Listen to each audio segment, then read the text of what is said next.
Ladies and gentlemen, Brilliant, wonderful, what a this week Sandy Roberts invites you to exercise your democratic right to vote for 3 massive games of footy. St.Kilda has claimed an almighty scalp. We start in the federal seat of Moncrief, where the Suns host the most confusing team in the land. Are they sinners or are they saints? Ablett breaks through, virtually had a shot from here, and that was inside her. Just calm down, Sam. Then it's match of the day from the SCG. Bloods versus Bulldogs. Bondi versus Braybrook. These teams have one thing in common though. They're contested ball pigs. Knock the stuffing out. This one is going to be a genuine bone rattler. And the pressure in this game big time. Finally, it's the most famous matchup we've got.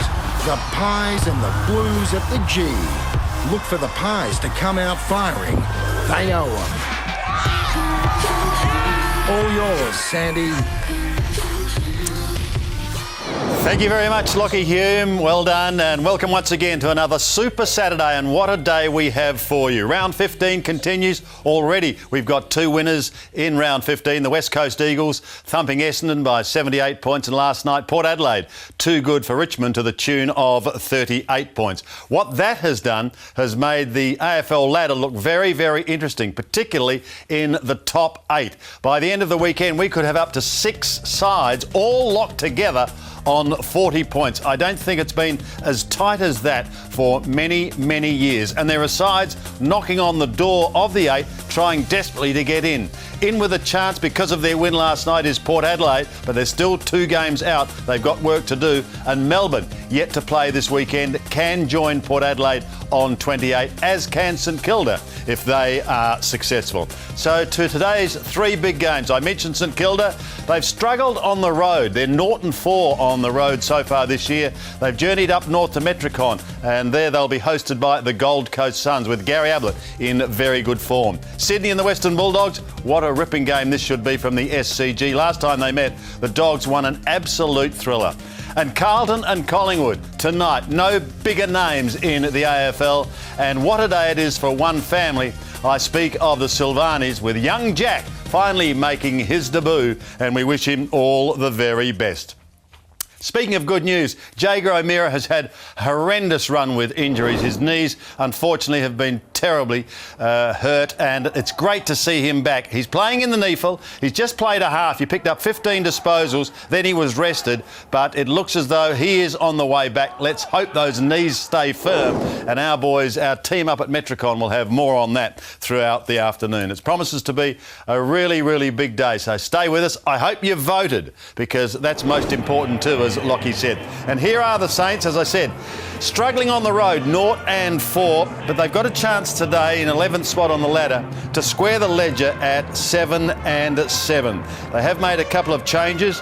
Lee and Loney come in. Unfortunately, Webster's out with a hamstring and Wright is out with a shoulder, so Lee and Loney get their chance.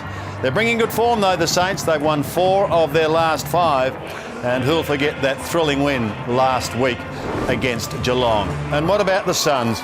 Well, their season has been well documented. They started on fire with 3 wins. They have lost the last 10. But the good news is they're starting to get some players back. Martin, Archie and Kolodjasny come in at the expense of Grant, McKenzie and Hallahan. But well, if they can continue to get more players back and regain some form, they will hurt some sides above them, but it has been a long, hard road as far as the Gold Coast Suns are concerned. So, great action and a great game to get underway our Super Saturday. Let's go to the break with that thrilling win by the Saints last week over the Cats. Will he get there and take the mark? No, Gresham won't. Got around Lonigan. Right foot. Soccer off the ground, St Kilda. Jack Stevens kicked it. Saints fans can't believe it. And there's the siren. A magical moment for St Kilda. One of the great upsets of 2016. Welcome back back to Super Saturday, and it looks to be an absolutely perfect day at Metricon. Look at that beautiful blue sky. I've heard a rumour that if Alistair Lynch wins the toss, he'll bat, and who can blame him, because those conditions look perfect. Let's join Lynchy, another big name from the north in Jonathan Brown, and heading up the commentary team is Anthony Hudson. Huddo, welcome to you. Thank you, Sandy. Good afternoon, everyone. It is a delight to be here this afternoon. Beautiful conditions, as Sandy mentioned, and a really close, hard game to call, Alistair Lynch and Jonathan Brown. No doubt about that. The Gold Coast Suns have shown some positive signs in the last few weeks, and particularly in the first half against Hawthorn. I expect them to come out really hard and win against a team that's been impressive of late, the Saints. Yeah, they have been. 4 out of their last 5, the Saints, and of course a big win against Geelong last week. It'll be interesting to see, have the St Kilda boys got caught up in this sunshine? How many lattes and cappuccinos have they had down the beach this morning? I think it's a mindset for St Kilda. Obviously Nick Rewald and Alan Richardson would have really spoken about that throughout the week. Easy trap for players and commentators to fall into, Brown, as we speak to a man downstairs, Cameron Mooney, and he has the coach of the Suns with him. Well, Rocket, start off 350 games as coach. I'm not sure if you know that, but that is a fantastic achievement. Oh, thanks much. Yeah, I was told earlier today, so I didn't really know about it, but obviously, you know, it's more about what happens on the field, so there's plenty of time to think about it later. What about on the field? I mean, the last couple of games the boys have been building, just walking past everybody here, there's a really good feeling today. Yeah, there is. It's been a good feeling for a few weeks now. There's a lot of positive energy around the place. They've trained well. They've gained a lot out of the last 2 weeks. Just a few big moments last week cost us, so hopefully with the inclusions today can sort of rectify that. Being an old forward, I love watching the young forwards go around. Tommy Lynch, I'm in love with him, as I'm sure you are, Rocket. I mean, just how good is this young man going? Yeah. He's a good lad. He obviously competes really hard. I think that for anyone that plays footy, I mean, he never stops improving, and that's what he's looking for all the time. To improve. He's still got a few edges in his game that he can round off, but he's going to be a very good player. Saints coming off a great win last week against the Cats. What are you expecting today? Yeah, I think more of the same. I think their form's been pretty impressive, actually. They've got a good blend of youth and experience. We've got some good speed, so we need to be on our game today, and we need to get our defensive efforts right. It's a beautiful day for a Rocket. Good luck. Thanks, mate. Appreciate it.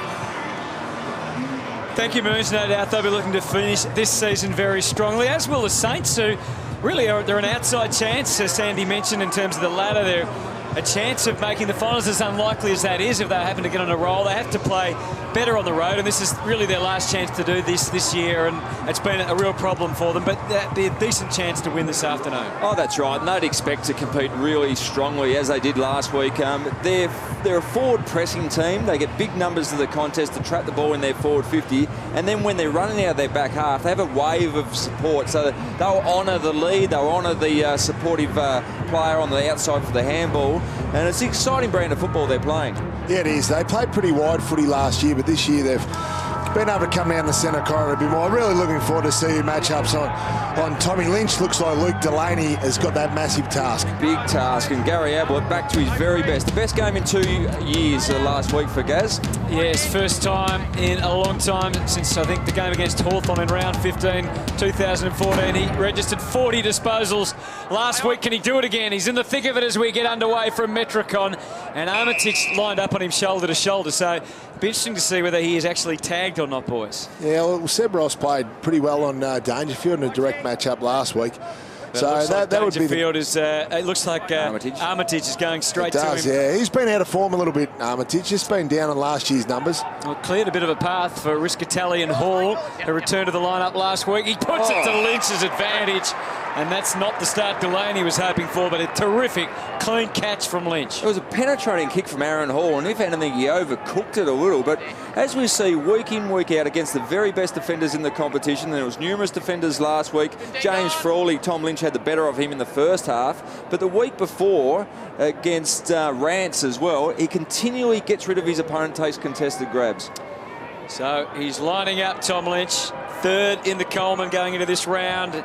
It stays left, so not the ideal way to top off what would have been the perfect start. It's going to be tough. Delaney's obviously giving away a few centimetres, and that's just at ground. That's just on the ground when Lynch is 2 feet on the ground. However, when he jumps, he almost doubles that. He's unbelievable in the air. And both these forwards at either end, Paddy McCartin and Tommy Lynch, are fantastic judges of the ball in the air. Robertson looks like he's had a little bit of extra work done on the hair. Gets it out to half back, and Armitage gets involved. Cam goes down towards Josh Bruce, but Ablett feeding through to Rosa and then Prestia. Three of their Premier ball winners getting it deep with a probing kick. Gilbert just lost a little bit of it in flight, and it drifts over the line and out of bounds. And that's the other matchup where if the ball comes in with some sort of speed, it's going to be very tough for Gilbert up against the 203-centimetre forward in Peter Wright. Well, they seem to have settled on the 3 talls as the right way to try and function. Prestia, was it high? It was pushing the line. Gresham, who was such a star last week, is a youngster coming through.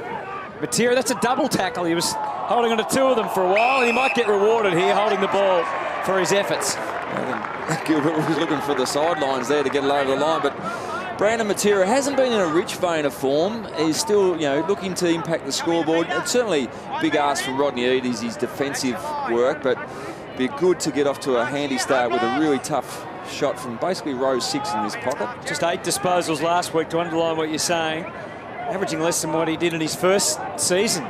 So he just hasn't been able to develop the way, I guess, the outside footy world would expect.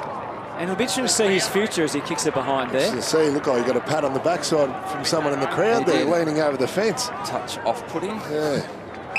But no, you're right. He'd be one of those handful of high draft pick players that the Suns have got, who they'll be prepared to look at trades and see what's on offer. Calamity of a kick from their most experienced player, and hence took Miller a goal. And it's right through.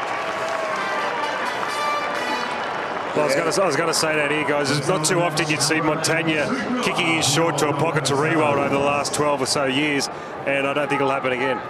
No, I wouldn't have thought so, Moons. And as you said at the start of the show, Hutto, been pretty poor on the road, the Gold Coast Suns. And they've lost their last 8 games on the road with an average losing margin of 57 points. Their last 2 games on the road have been absolute beltings, 103 and 88, so not a good start.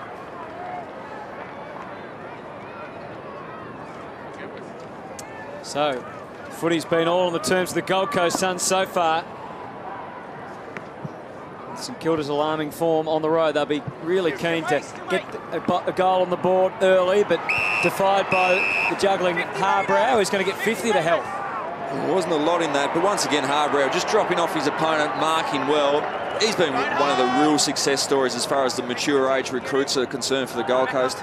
25 disposals last week, starting to rediscover some of his better form. He skied it to give them all a chance to run at. Nichols planted himself deep. Hickey was on the job as well. Davis had an opportunity. Matera finds himself with the footy, but with so much company around him. Right. He's over the top. Delaney poked the handball out. The danger was still very much there. Revolt in the thick of it again. Plenty of players just sweating, hoping the ball might fall their way. So I'm looking forward to watching the matchup today. Hickey and Nichols. Nichols back into the side. It was pretty good last week against Hawthorn Lynchy, so they both follow up well at ground level. Yeah, Hickey's been a very impressive player this season. Here he tries to stop Matera, centering ball. Still there. Oh, Rosa. Big opportunity, which is now passed.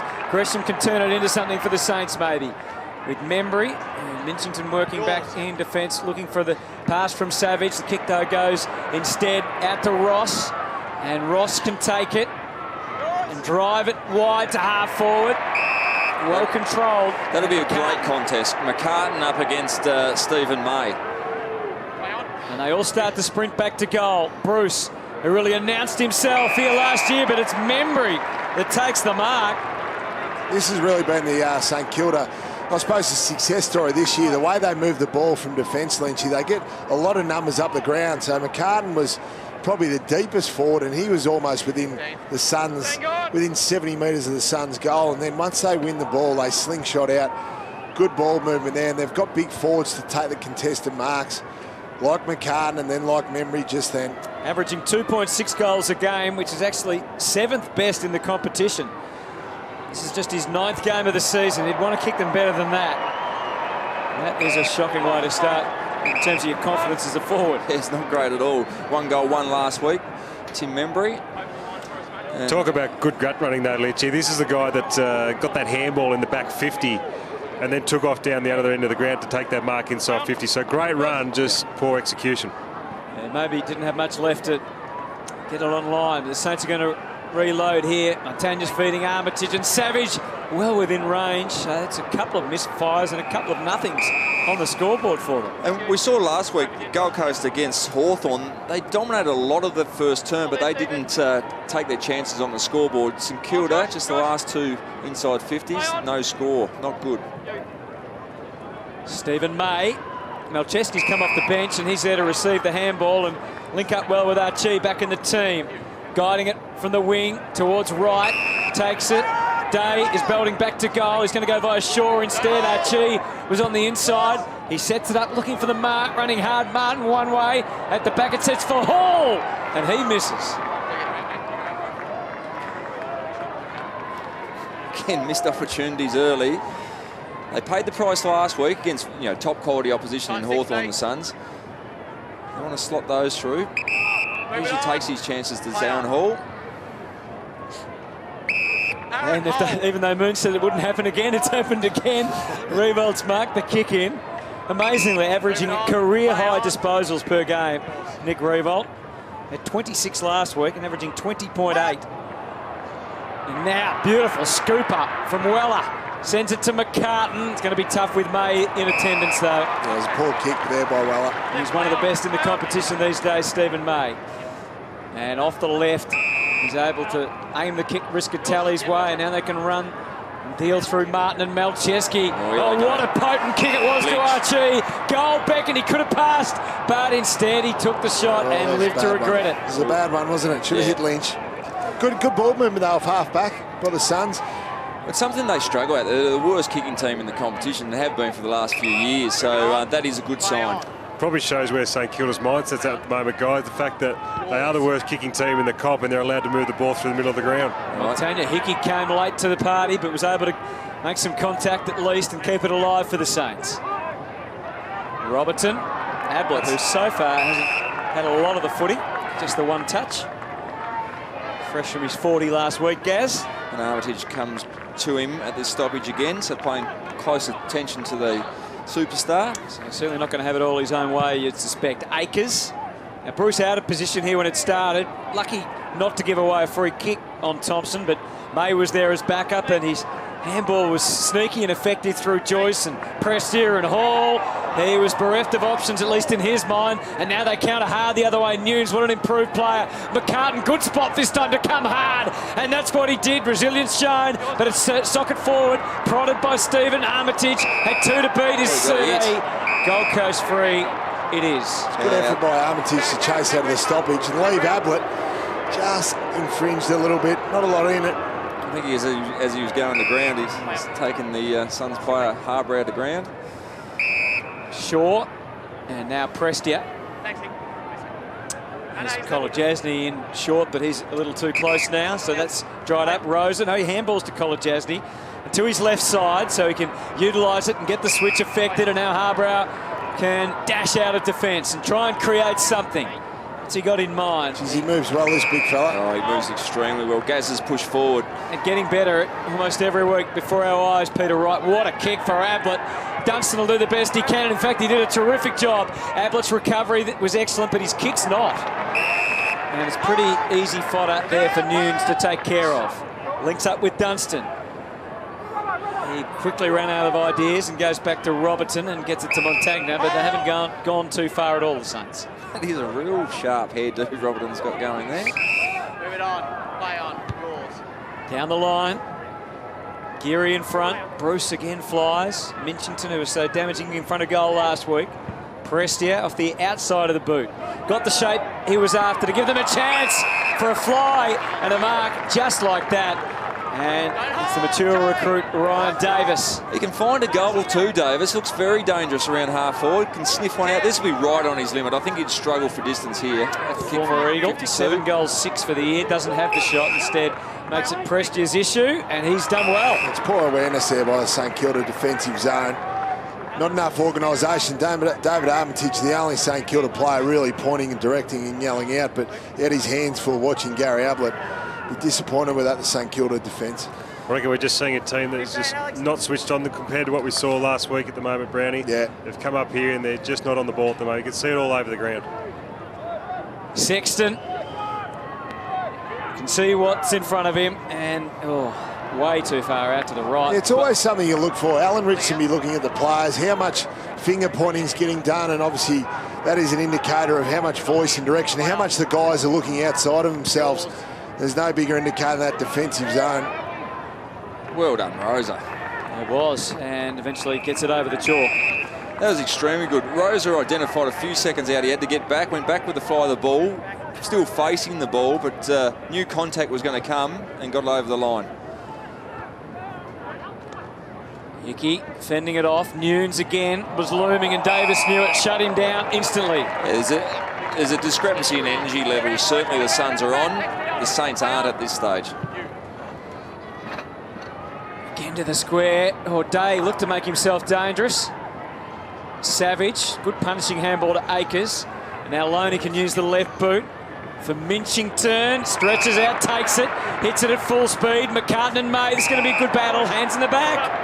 Yeah, just a little nudge, hand on the middle of the back. Once again, that's his second possession from a marking contest for McCartin. Good win. High kick to the square. Hall left to be the lone man to fly, and he was able to do that, and not just do that, but take the mark. He did it extremely well. His form's been pretty good here at Metricon this year. Lynch has just been on the road. He struggled a little bit. He did get dropped a few weeks ago. A few weeks in the twos, back for the game last week against the Hawks. Looked pretty good. Just it was about his contested ball work. They just felt that he had to get a bit more contested possession in his game. Very good on the outside, but just trying to making sure he can lift the standards inside. Davis looking for reinforcements from behind. He didn't like what was ahead. Settles on Day. Takes the mark. Nichols has pushed forward here, and Lynch is going to come up to the ball. So they've worked that out pretty well. Ablett is the unusual target. Well, it could have been 50. Probably should have been on reflection. Ablett, has he got a leap on him? He's just tried to bustle and put the hands in the back. It did look like a pretty tough call on that. It looked like he used his forearm as Gaz was signalling to the umpire. Now Akers from the back pocket for the Saints. Neither system can get their finishing right so far. St. Kilda player in trouble over there. And Harbrow will get back to that. The kick tossed up. Archie was threatening. Malcheski off the left. Maybe he can get it sorted, and he can. Yeah, that was a heavy contest. Paddy McCartin in a little bit of trouble there. Stephen May back quite courageously, who's his direct opponent. Poor Paddy McCartin. It seems like every week he gets cleaned up. He's had multiple concussion issues, so let's hope he's okay. Looks like he's his own teammate, Tim Memory, who flew through. A knee may have connected with him. Hopefully he's okay. He's up and moving now, moving back to centre half forward, which is a good sign.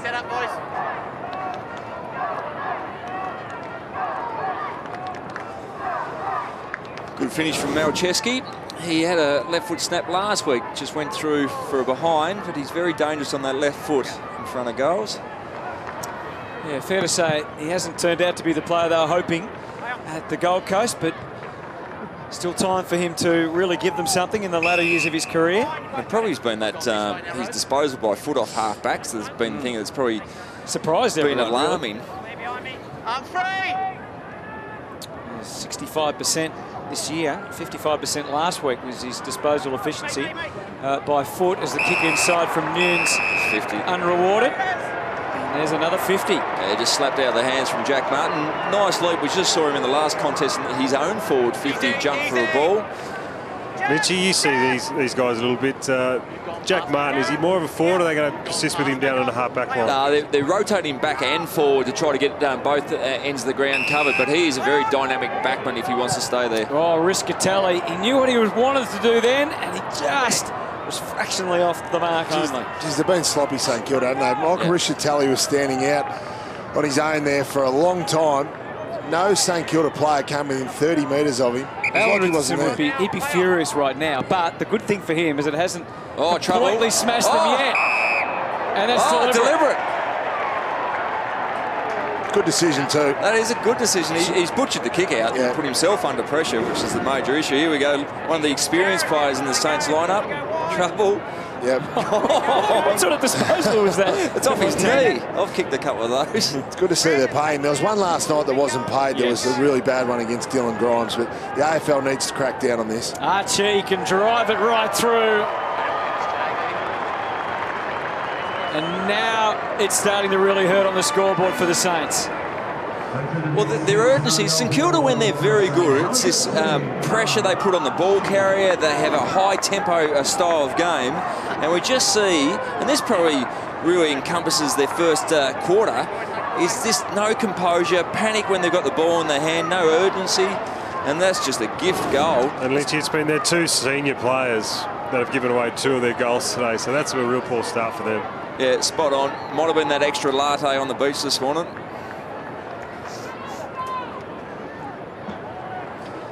Well, it can happen to the best and most experienced, and that was the one that Lee Montagna certainly would not want to see the replay of.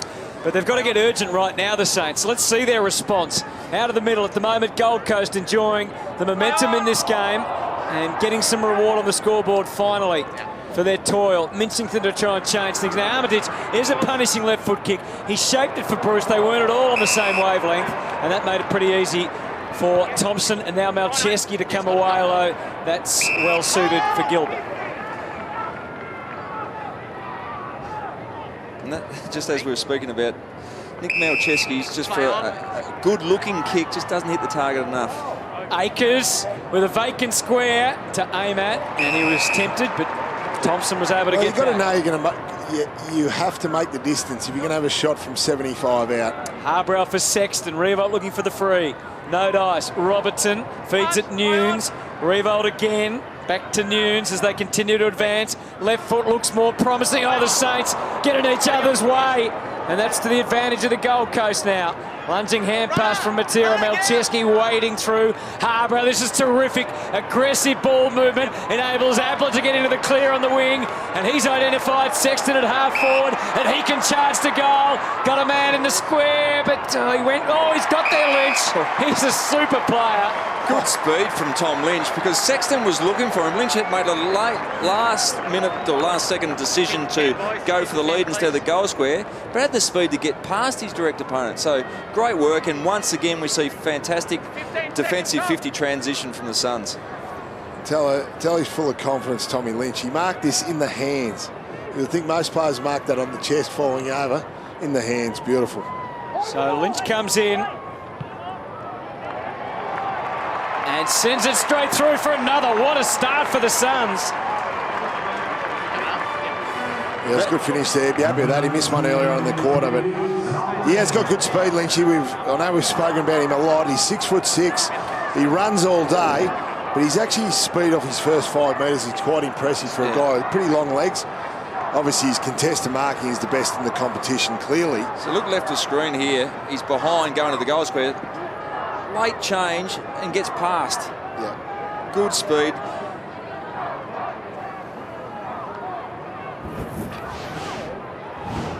His average disposals and marks are actually slightly down on last year, which is incredible, but he's kicking much straighter, and you can see his confidence growing. And he's a better player than last year.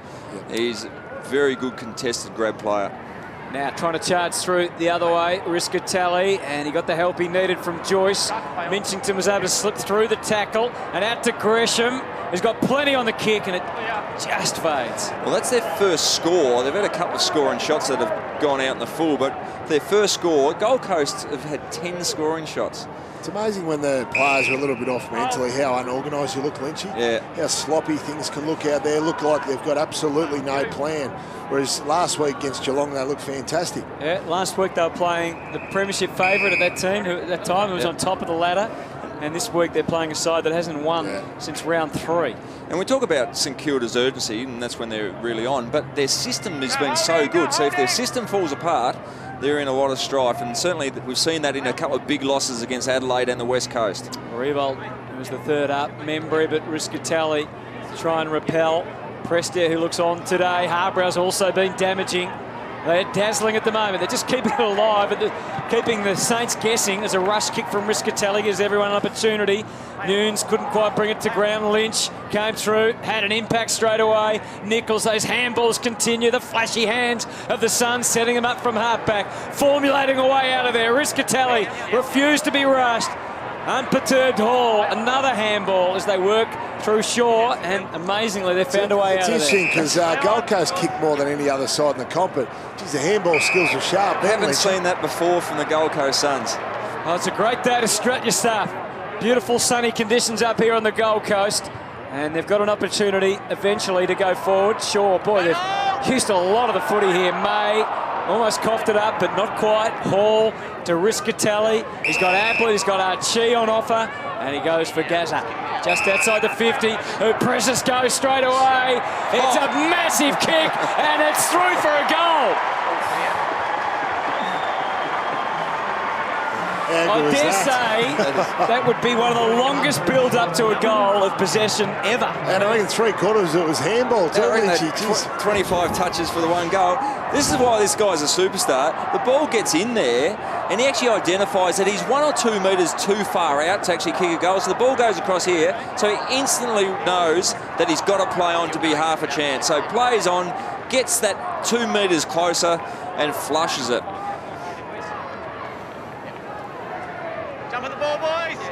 Super goal from Gary Ablett, and this is the difference. Just saw over those 4 or 5 steps, his power's back into his game, and I think that's what we really noticed last week. He's been racking up the disposals over the last month, but now it's his power, ability to get into space. Isn't it great for footy that we may still see the best of Gary Ablett?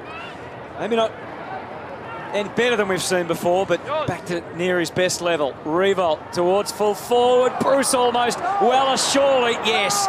Gets the handball, and Loney got to the right spot and drives St Kilda's first goal through finally. Well, that was a bit more St Kilda-like. Get the ball quickly into a contest and have good support at ground level. Mav Weller was there front and centre where he needs to be as a defensive style small forward. Good contest from Bruce, but then on the outside, Loney just giving himself plenty of opportunity to get a handball. That's a good contest from Josh Bruce. And this is the wave of support that we tend to see when St Kilda are playing well. Have numbers on the outside as well as the in.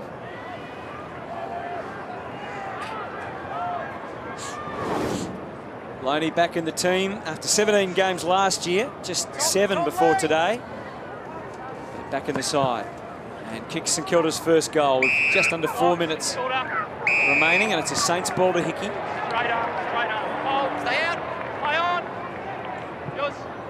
Penetrating left foot kick, set up again for Gresham. Bruce versus Thompson. Martin's there as well. It came Membry's way, wasn't quite sure what to do with it. Joyce the handball, and Hall somehow to Kolajasny. Interesting disposal, but they've got it. Miller just escapes from Akers. Back to the wing, Lynch decided really not to go for the ball. Archie's able to pounce. And Nichols, this is a good link up again. Again, the hands, the mantra. Change of mind from Riscatelli, didn't like what was ahead. Lynch, again, they somehow managed to manufacture, just cobble something together. Ablett deep at the back to try and save the day. Savage didn't need any saving, it's through for a behind. The ball skills have been impressive for the Suns. Riscatelli's been very good. How good was the tap there by Tommy Lynch or the quick handball? It was real good. And Gaz, in half a step, dropped the ball onto his foot and got an effective kick away. And they almost, through Davis, get another chance. Instead, it's Thompson versus Membry on the wing. Membry, secondary effort was okay, and now Akers has 2 Suns coming, one from either angle, and he was trying to brace himself and get through the tackle, but he's very fortunate. Great play, wasn't it, by Harbrow? Left Gresham, his man, early. Left him about 20 metres before most players would. Had the confidence to go at it. And Stephen May's given a free kick away here. High contact against May. He's got sucked in by Mav Weller there, his old teammate. Former teammate, Mav Weller. It's been a great story of resilience. After he was on the footy scrap heap, kick goes to the top of the square. Dunstan, Loney, Davis, they've lifted the intensity here, the Saints, and as a result, it's Gresham again, charging through. This time he's online. a dangerous kick there to about 30 metres out for St Kilda, but they're able to get the crumbing pressure. Gresham had a really good finish. Rising star last week, Lynchy. Yep. He was fantastic and was able to crumb. He looks good, doesn't he? Only come into the side a few weeks ago. Just have a look at his finish. Good tackling pressure. That was the most important thing. They had numbers at the ball and good tackling pressure to keep the ball in their forward 50 and then create an opportunity. Probably the strongest indicator for St Kilda is their tackling pressure, and it's been fantastic the last 4 or 5 weeks. With that has come wins, so they need to really get back to that at quarter time. He had 8 inside 50s last week, as well as a crucial goal, did Gresham. It's quickly going the Gold Coast way again. Again, overcooked slightly by Hall, and that set it up for Lee to come in and send it to Akers. Out on the wing in a duel there with Harbrow. Good support from behind. Geary ran out very quickly. Excellent tackling pressure this time from the Suns. Contact was too high. And Loney takes what turned out to be a free handball. Jack Stephen can get them moving. Just seen a lot of the ball so He's far. been struggling a bit, hasn't he, Hutto? Just his 3rd disposal. Hall, as the Suns win it back. Ablett, clearly not 15. Interesting decision to kick. And now Hall again, who continues to accumulate. That's his 9th disposal. Ablett on 10. Out to the wing, Minchington. Escape from Joyce. Definitely looking better now, the Saints. Robertson looming large is Bruce, who kicked 6 here last year. This time he doesn't get the goal, but well it does. And that's 3 in a row. Well done. Good contest there by Josh Bruce. It's been a little bit off in his contest early on in the game, but that was a better kick to him. Certainly favoured him. Just watch the ball come down here now. Robertson identified that he was going to be in the best spot, Josh Bruce. Got a nice jump at it and a good spot there by Weller, and he's a big, strong man. He pushed the guys off. Had an article in the paper today, Lynchy, with the doing a bit of meditation, had the candles all lit, and I'd say the lads might be giving him a little bit of flack about it, I would have thought, this morning when they're having their latte.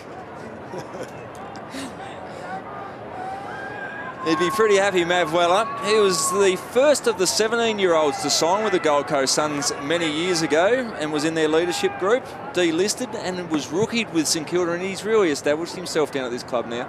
He's a leader, and that's a throw. He got the wrong team, the umpire then. Said GWS.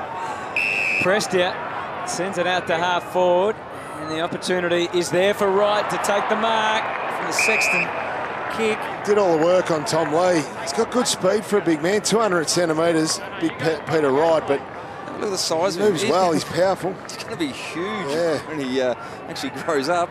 Gee, the Suns would love to get a goal in this last minute because the Saints have kicked the last 3. And while they haven't quite got it back on parity, they've certainly made it much more of a contest.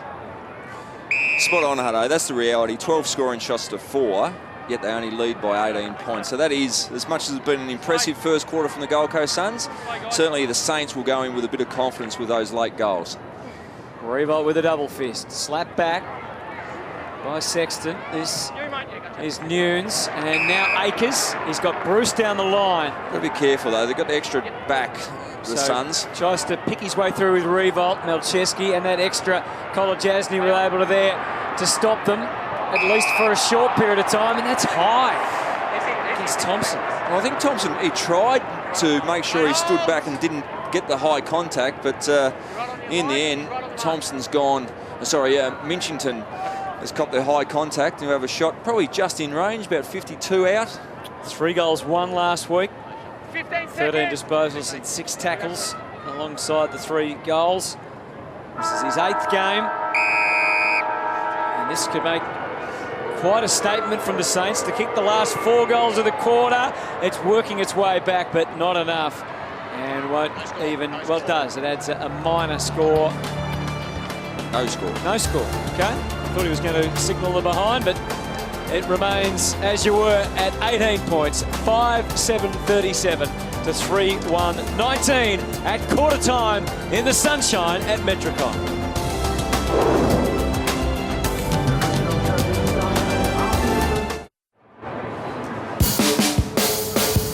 The challenges of an emerging list, a combination of some experienced players, but some very young players, and they are frustrating at times, and it's been the case on the road. 3 out of the 4 times they've travelled this year. They had a narrow loss to Hawthorn, 2 really poor performances, and this one looked like it was heading the same way.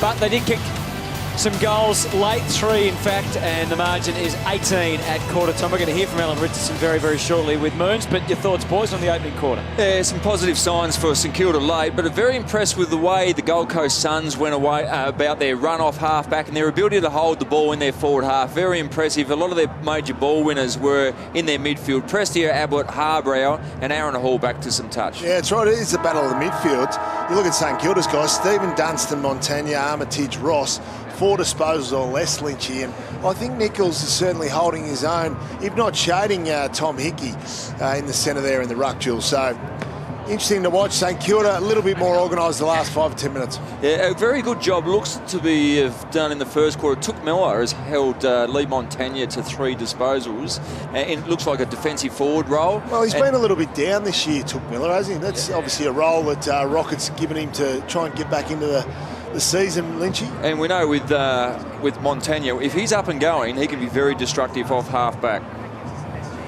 So we're about to hear from the coach of the Saints, down with Moons. Richo, really disappointing start, obviously, but the boys fought back in the last 5 to 10. The last bit was good, but really disappointing early. Moons in the contest and our team defence, we just wouldn't play on them. So yeah, no, hopefully we can turn that around. Just a quick update of Paddy McCartin. He'd been assessed for concussion, so he was, whenever that happened, it'll be 20 minutes from there. So he wouldn't be close. We'll get a decision. Thanks for your time, Richo. Appreciate it.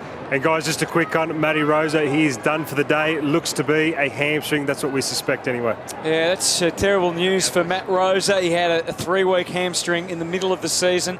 Last year, he missed 6 weeks with a hamstring injury. In fact, only 3 times in his career he's got to 20 games in a year. So he's had lots of niggles along the way. So just what he didn't need at this stage.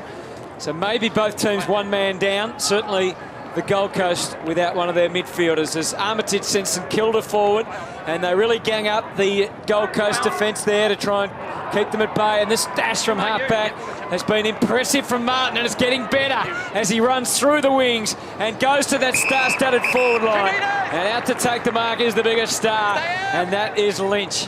He's just outside the 50. Play on. You might have to tee it up here. No, he decides to revise that decision and goes short. He probably should have. Well done, Akers, although he's done the full 360 to try and work out where he was going to head next. Went to Loney and Hickey, and they just stay out of trouble. That's a good kick from Geary. Unfortunately, Armitage had got away from him. And Ablett's given away another free kick. Yeah, high contact. They're away again. It certainly started with some more urgency now. Archie couldn't restrain Stephen, and he's able to get it to Montagna. Good spoil too from Loney on Riscatelli.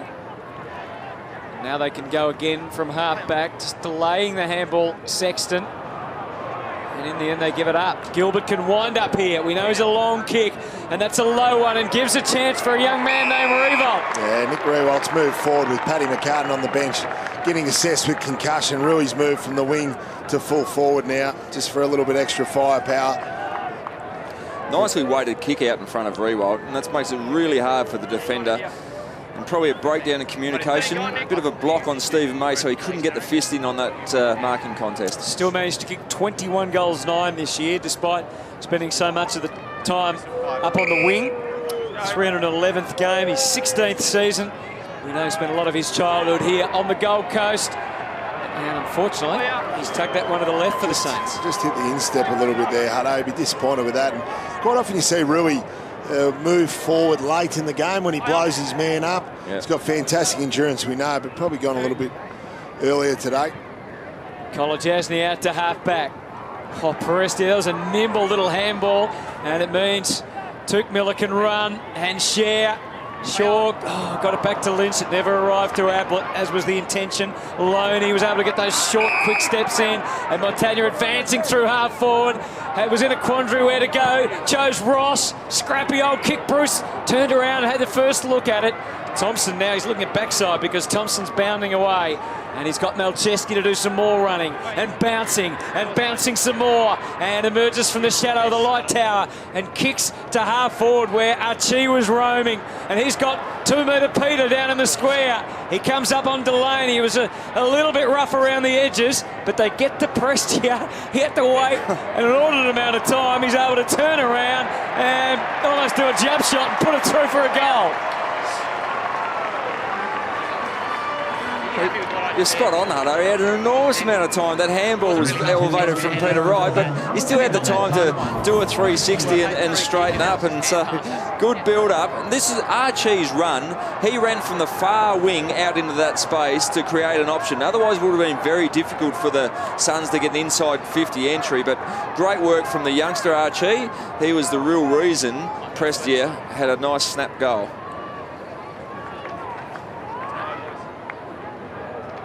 It's a good start to the day down Prestia. 13 disposals now. See, that's a nice goal. And using the ball really well today too, the Suns midfielders. That's what's been the problem for St Kilda. It's a different looking Suns team, isn't it, the way they've played as Armitage emerges out of the middle. Revolt again the focus. A tougher contest for May, and well done Revolt, but the kick that was scrapped together gets intervened along the way, and it only registers a minor score. Well, the talk down here just before the game, Hutto, with a lot of the Suns people, was the build-up the last couple of weeks have been extremely positive, and they took into a lot of confidence into this game, and they thought they were due for one. Yeah, so I think from what we've heard, training's been much better, and obviously it helps when you've got the soldiers out there to do that. And they've gradually been coming back. Jasny and Martin returning to the team, along with young Archie, who they're impressed with. And it all helps, and the great news, if you've joined us in recent times, is that O'Meara got through a half of footy this afternoon in the NEFL. So hopefully we'll see him in the seniors before too long. Geary, big wraparound tackle. Archie was feeling that. Delaney, there's another Saint down. Might be Lee as Gresham thumps it forward fairly aimlessly. Yeah, Nick Rewald came forward at the kicker then. Stephen May went backwards. St Kilda players weren't on the same page there. Tommy Lee's another one who's had a lot of injury, a catalogue of different injuries. So let's hope he's okay. A great kick from Malcheski. And finds Ablett. Miller lurking on the wing. Cuts the angle slightly. 2-on-1, but you know who the one was? It was Lynch. And you back him every time against just about anybody. That was just showing peas for Tom Lynch. 2-on-1 situation. Huge grab. Too far out to score. Sends it to the square. Is there anything to take a mark for them? As it turns out, no. It's amazing how easy Tommy Lynch takes those marks, Lynch, isn't it? Just so well balanced in the air. He lands on his feet all the time too. Very rarely see him fall over, but he doesn't let the ball get above it, get behind his head. He keeps the ball in front of him. Tommy Lee, good recovery from him. Kicks out to half-back where Hickey and Revolt were camped. Akers comes through, gave to Ross, who was flat-footed, but knew what he wanted to do, which was to kick it to the wing, but as it turned out, it went straight to May. Hall, nothing doing for him, so bides a bit of time. Suddenly things start to materialise, and one of them was Malcheski. Back again to Hall. Penetrating kick. Day's got to fly. Almost got through out the back. Gilbert. Montagna, he's having a tough time in that last line today. He is. Miller's doing a good job on him back there, and under pressure. It's actually strange, when he had that little mistake at the other end, he got the free kick for deliberate. Yeah. He only had to run across the line out of the goal square, and it would have been a ball up rather than a goal. So yes. He made the wrong decision there, the experience. Well, it would have been interesting then to see the umpire would have paid a deliberate rush against him if he actually had done the right thing, but... Now, the Saints have got a real opening here, and it's Nunes who can take the responsibility and kick a much-needed goal for the Saints. They're able to get over the top there. Jack Nunes, he's had a good year. Lynchy, he's been a good contributor for St Kilda. Just watch here, a little bit sloppy they were, unorganised. Got some defenders for the Suns not even watching the ball. Good finish. 4 of the last 5 goals since sort of time on in that first quarter. It's been a really good stage for the Saints. They look like they were fast asleep in the first 20 minutes of the game, but they've fought their way back into this quite nicely. Jump at the ball, boys. Jack Nunes' 10th goal for the season. He's averaging 23 disposals per game. His metres gained is up from 315 to 373. per game, and he's definitely enjoyed probably a couple of breakout seasons, but he's becoming a real accomplished player now. And going forward again through Armitage, just a bit rushed on the kick. Just haven't been on the same page as St Kilda forwards and their midfielders. There's sometimes forward leading backwards, midfielder wanting to hit the lead up, vice versa. Jack, you there? Play on! Malcheski looking more comfortable this afternoon. 1 minute, thank you. Matera. Move it on now, play on. The exit shut down, so not able to get the same run and rhythm. Back to Harbrow. Going to be forced to go back up the line here. Good defensive structures from the Saints. Kolajasny, plenty on offer for him. Sexton Ablett's got it on an offer on this side of the ground, but he revised that decision in a haste. And now Shaw, and they get to Martin, who really tried to stretch the ground, the Suns, and Martin again, the delivery was perfect. Great put. He pushed off Luke Delaney, who fell over. Great setup by Tom Lynch. Lynch tossed it up, tough for Miller, slapped out of there. Still might come back. Martin encountered 3 Saints. Gilbert, Montagna, Stephen. Saw a little opening and got through. And now skipping his way, Gresham gaining in confidence. Loops the handball through. Armitage off the left boot. High for Revolt. You back him most times from there. One of the greatest marks the game has ever seen. In terms of judgment, I mean, it takes a lot of chest marks, but he gets himself in those perfect positions to do it. He did really well then. Just felt that Stephen May was going to come back and knock him over, but positioned beautifully. Not having a good kicking day, Nick Revolt, is he? Well, and that tends to happen. If you miss your first 1 or 2 shots, you can tend to rush your next opportunities, and he hasn't taken much time on that snap. Now, Minchington working hard to get it back, and they're going to get an opportunity, but it's just a matter of, does Weller take the shot himself? He does, and then apologises. His 50th game, Mav Weller for the Saints. He's a big boy, Lynch, isn't he? He's worked very hard. Stay wide, Tim. Hey. Play on, play on! Oh, and that's not the instructions the Aaron Hall wanted to hear. Just on Lynch, boys. The amount of work that he does before the ball's even near him, like the 60, 70 metres away from it, when he's off the ball, he does all his work then. That's when he gets himself those 2 or 3 metres by himself, because he does his work early. It's just such a smart footballer. Triple premiership player Cameron Mooney on the boundary this afternoon. Yeah, spot on, Moon. So that looks to the viewer on TV that he's actually taken uncontested marks or getting uncontested possessions, but it's very much contested. He's just won the contest 3 seconds beforehand. Yeah, spot on. Nichols to Hall, continuing to service him well. His 13th disposal. Sends the Suns back to the wing. Nunes, though, with the riposte, gets it to half forward, and another little sneaky handball from Gresham, who continues to be creative. Kick around the corner, Nunes takes them inside 50 and moves the contest ever closer to goal. Yeah, he did. It is a good lesson, that point, Moons, you're talking about. There's no such thing as an uncontested mark for a key forward, Lynchy, because it all happens 50, 60 metres away from the ball. Good lesson for the young forwards. Sounds like a policy statement, Brownie. Yes, it is, I'm Been sure. very political today, Brownie. I'm sure the boys will back me up. Well, it's a good day to be political, isn't it, I suppose? High ball Armitage to about 40. Oh, typical Nick Revolt, full-bodied effort. The Membry handball, a little wayward. Matera, and hunted down by Jack Stephen, but he got quickly mown down in impressive fashion. And a few words from Michael Riscatelli in the ear as well. Been involved in plenty. Risca, this will be disposal number 12. Just 6 so far for Jack Stephen. That's well off his normal output for the Saints. Play on. And off hands and over the line and out of bounds. So what have we learned in the second quarter, boys? So here's the rundown tackle.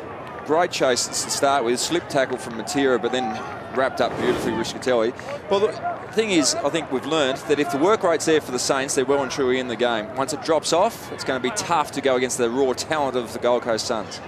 Prestia, as they gather on the wing. Archie, that's a punishing handball, and it sets up plenty.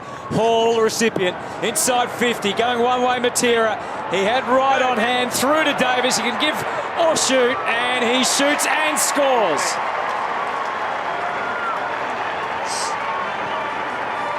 Yeah, just beaten out of the stoppage there, St Kilda. Good finish there by Davis. Just see, it was a good handball by Archie. That was the one that set it up to be able to clear the congestion, Lynchy, over the top there. Good contact. Nice little tap over there.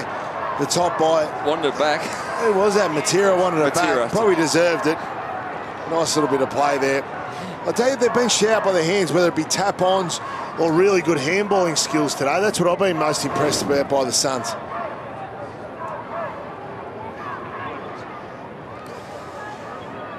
It needed that one after the Saints have been impressive for the last 20 minutes of game time. You got some news on McCartin, Moons? Say that again, guys. Sorry, I missed that. We'll get you in a moment. As play back underway, or Hall got thudded into the turf. And eventually the Saints are able to work it forward through Dunstan. Again, too strong for Revolt. Thompson v. Membry. Membry did well with the fend. Revolt into Armitage. Ablett was there to close. Was it high? Ooh, not seen that way by the umpire. Clean up from Archie. And then Wright. You might look at that one later at the Armitage one. I think the umpire felt that he turned into the tackle, but I think he turned following the ball. It looked from down here. Looked like Armitage charged in with his head down from down this way, Lynchy. Yeah. Just a quick one on McCartin, boys. He has not passed his concussion test, so we won't see him for the rest of the day. We know he actually has some history over the last few weeks too. Yeah, so they're taking no chances. Gilbert has bit by bit, they get closer to goal. Minchington, the call came from Revolt, 2 to contend with. At the back, Membry tries to get onto the ball. As he withheld illegally. Certainly the Saints fans, you could sense they're disquiet with it all in the crowd. But the ball is moving again Martin's way. And now Miller getting back to assist. Drives for Matera. He's got a bit of a feel for it now. Turns Weller inside out, but Weller didn't let him take a big opening. Sexton had to clash with Geary, and as a result, Gilbert sends it St Kilda's way. Through Bruce and Armitage again. Oh, Hall. They'd enjoy that, the Gold Coast Suns coaching. I think that spell in the twos has done Aaron Hall the world of good. He's playing some good footy today. He's been terrific, hasn't he? Back into the middle today. Right, his Rock deep. going to be really happy with that. That example there of the Suns' pressure and their tackling there. Yeah. Led by Aaron Hall, really. Yeah, that's great. The crowd didn't like the fact that he decided to go backwards and around the St Kilda zone. He might go back again here in a minute. Now, I'll tell you what I like about Cameron Mooney was talking about Jack Martin being down back. He reminds me down back of Chris Johnson. Yeah. The way he runs, takes a bounce, prepared to go around players as well. Patience pays off here as Harborough has a good look at a hard leading forward, and he's put it out in front of Lynch again. Yeah, it's tough. What they do, they clear the whole 50-metre area out for the Gold Coast Suns. They gave it to Tom Lynch, so really difficult job there for Luke Delaney. He doesn't know whether to start in front or start behind. It's obviously a concern. If he gets enough ball, Tom Lynch is going to cause some headaches for St Kilda. 42 goals for the season coming in. The next highest was 12 for Martin, who's playing in defence today. Lynch comes in, heaves this to the left. And like his first shot in the first quarter, Tom Lynch just got too close to the man on the mark. So he's had to pull the ball up and pull it left. Exactly the same as the early shot. That is one area of his game I think he's really improved, Lynch, is his long-range goal kicking. That one he missed. Yeah. But he's now comfortable kicking from 55 metres out, so that gives him great range, and it's hard to play on guys can kick from that far out. Geary, as you heard, didn't get there cleanly. Martin able to deal it out again, and the high ball from Sexton. They gather at the square, and Archie was the man that got the right path to the ball. The big man had drifted over their head. It's been impressive today, Very Archie. impressive. You just saw him set up a goal before with a really nice clearing handball, but came back into the side. That's a nice jump. He was pick 8 in the draft last year. Hold high hopes for him here at the Suns. Enormously gifted athlete. Super through his under-18 games that he did play in, across half forward. And Plum in front of goal. Just what the Gold Coast need as they try and... Oh, he's missed. Fixed him, Hutto. Yep. 7 goals, 10 for the afternoon for the Suns. 17 scoring shots to 9. The other concern for the Saints is their tackle count. They've only had, what's that, 20 tackles for the day. They average 72 on the games they win, so that's well down. Yeah, in the last few weeks, Lynchy, that's been the most impressive part of their game is their tackling rate. Oh, Hickey just plucked that one, and it means they are away and can run with some purpose. Stephen advancing, Ablett covering some bases, so his kick is not a particularly good one as far as Minchington was concerned, but he's fought the good fight for the Saints, locked it away until some more reserves can get there, but as it turns out, Malcheski has got Ablett working on the wing. And he kicks for Riscatelli, blissfully unaware of what was around him, and that was Geary that poked it forward through Prestia. Inside the 50, that was busy. Good work from both players, and well done Robertson to pat it away, just hold things up a little bit. Riscatelli, and they're back inside again.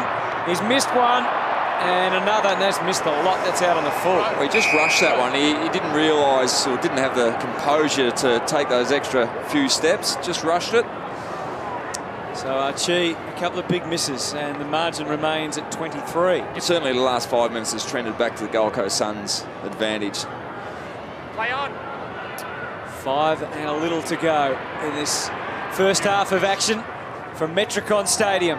Saints trying to get it out of there, and Thompson's going to hold the progress up and get it out of bounds. Now, some of the key midfielders and half-backers are really struggling to get into the game. Jack Stevens, 7 possessions, it's well down. Luke Dunstan, the 5. Savage, only the 4 possessions, so really good to get better output out of those guys. Hickey leans over the top. Too high, go, coast. Too high. Free kick going to Prestia. He's been good. His 16th disposal.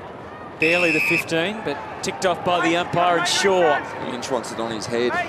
Instead, while they were looking at Lynch. That is terrible defence. Peter Wright thought, I'll take this chance. And you talk about Tom Lynch from outside 50. This is a half a 7-iron for Peter Wright. He kicks the ball beautifully long distances, so he will make the distance without any problems whatsoever. 15, Peter. Brownie, that hole couldn't have been any bigger or there any longer for him to lead into. That was really poor the way they just did not get back there. You could have a herd of sheep out there, mate. Just 19 years of age, 11 goals, 5 for the season. Becomes 12-5 with that kick with terrific authority. He's half-kicked that over the fence from the 50. And his lead, it was a massive void that he was running into. Beautiful space for a forward's point of view.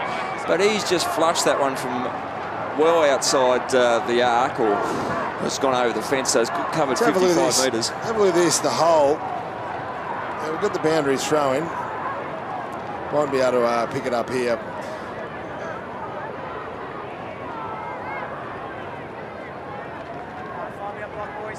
You just see here the amount of time, Lynchy, okay? There's plenty of space. This is a forward stream. Shaw gets back, okay? St Kilda players haven't got off their man, and they're able to just drop it into Peter Wright as the leading player. Stephen takes no chances, just hacks it forward, but that was to the favour of Harbrow. He was able to share it with Martin, who got himself into some trouble, but was good enough to get himself out of it. And then Joyce kicks to Miller, who takes a strong grab under some duress, and suddenly the Suns are on the wing with Shaw. He had Matera momentarily, but waited until Miller was a better option. Even though the crowd have got frustrated at times with this, it's set up forward 50's entries, and he'll do exactly the same again here. Really taken their players wide when they've switched, as we see May right up on the wing. Great run from Shaw. Yeah, he's covered from side to side.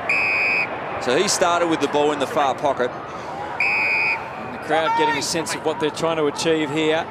Harbrow takes it from Hall. They're right back onto this side of the ground again, but much closer to goal. Martin put a little move on and then pops it up, and that was quite comfortable, if you don't mind, for Nichols. Yeah, they really unorganised St Kilda's defence there. They shifted the ball around from both sides of the ground, but still too much of a hole there in Gold Coast Suns forward line, Lynch, isn't it? Yeah, it was. But Jack Martin, who's coming from the ground now for a spell, his composure, not just to kick it straight to Gary Ablett out wide, just hit up the ruckman in the middle. So Tom Nichols, just 1 goal this year. It was a bit of a strange old run-up. He got close to the man on the mark and it was touched.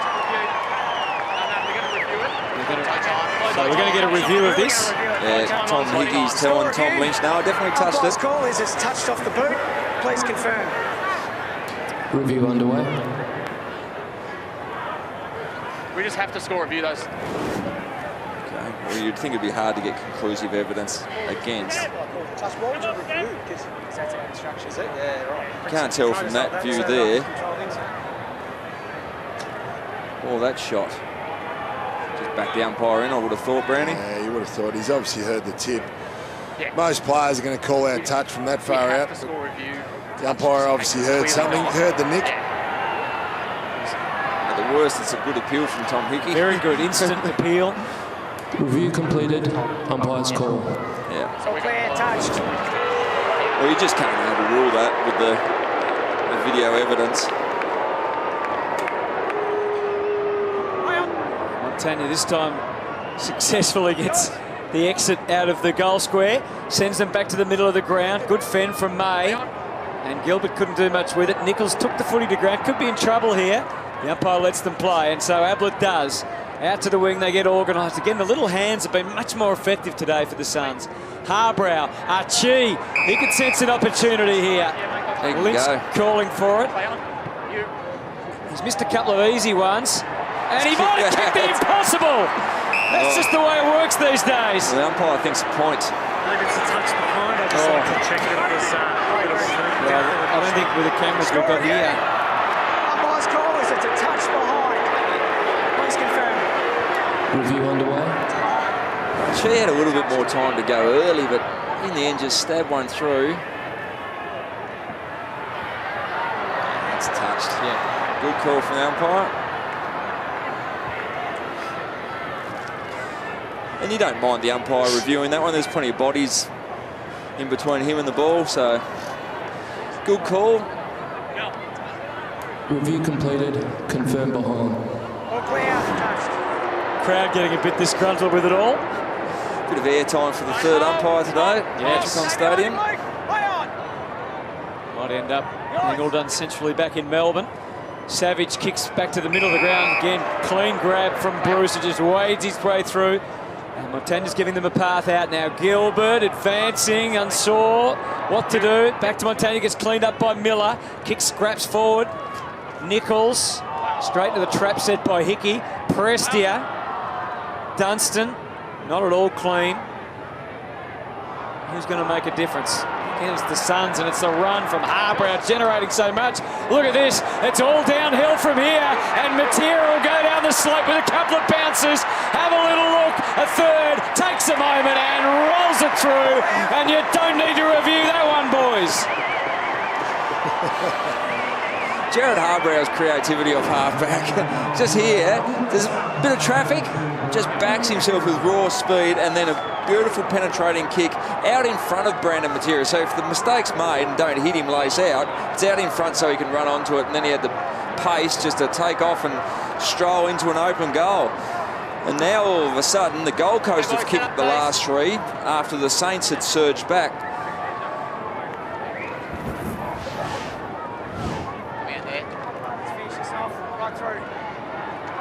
He's playing some good footy today, Brandon Matera.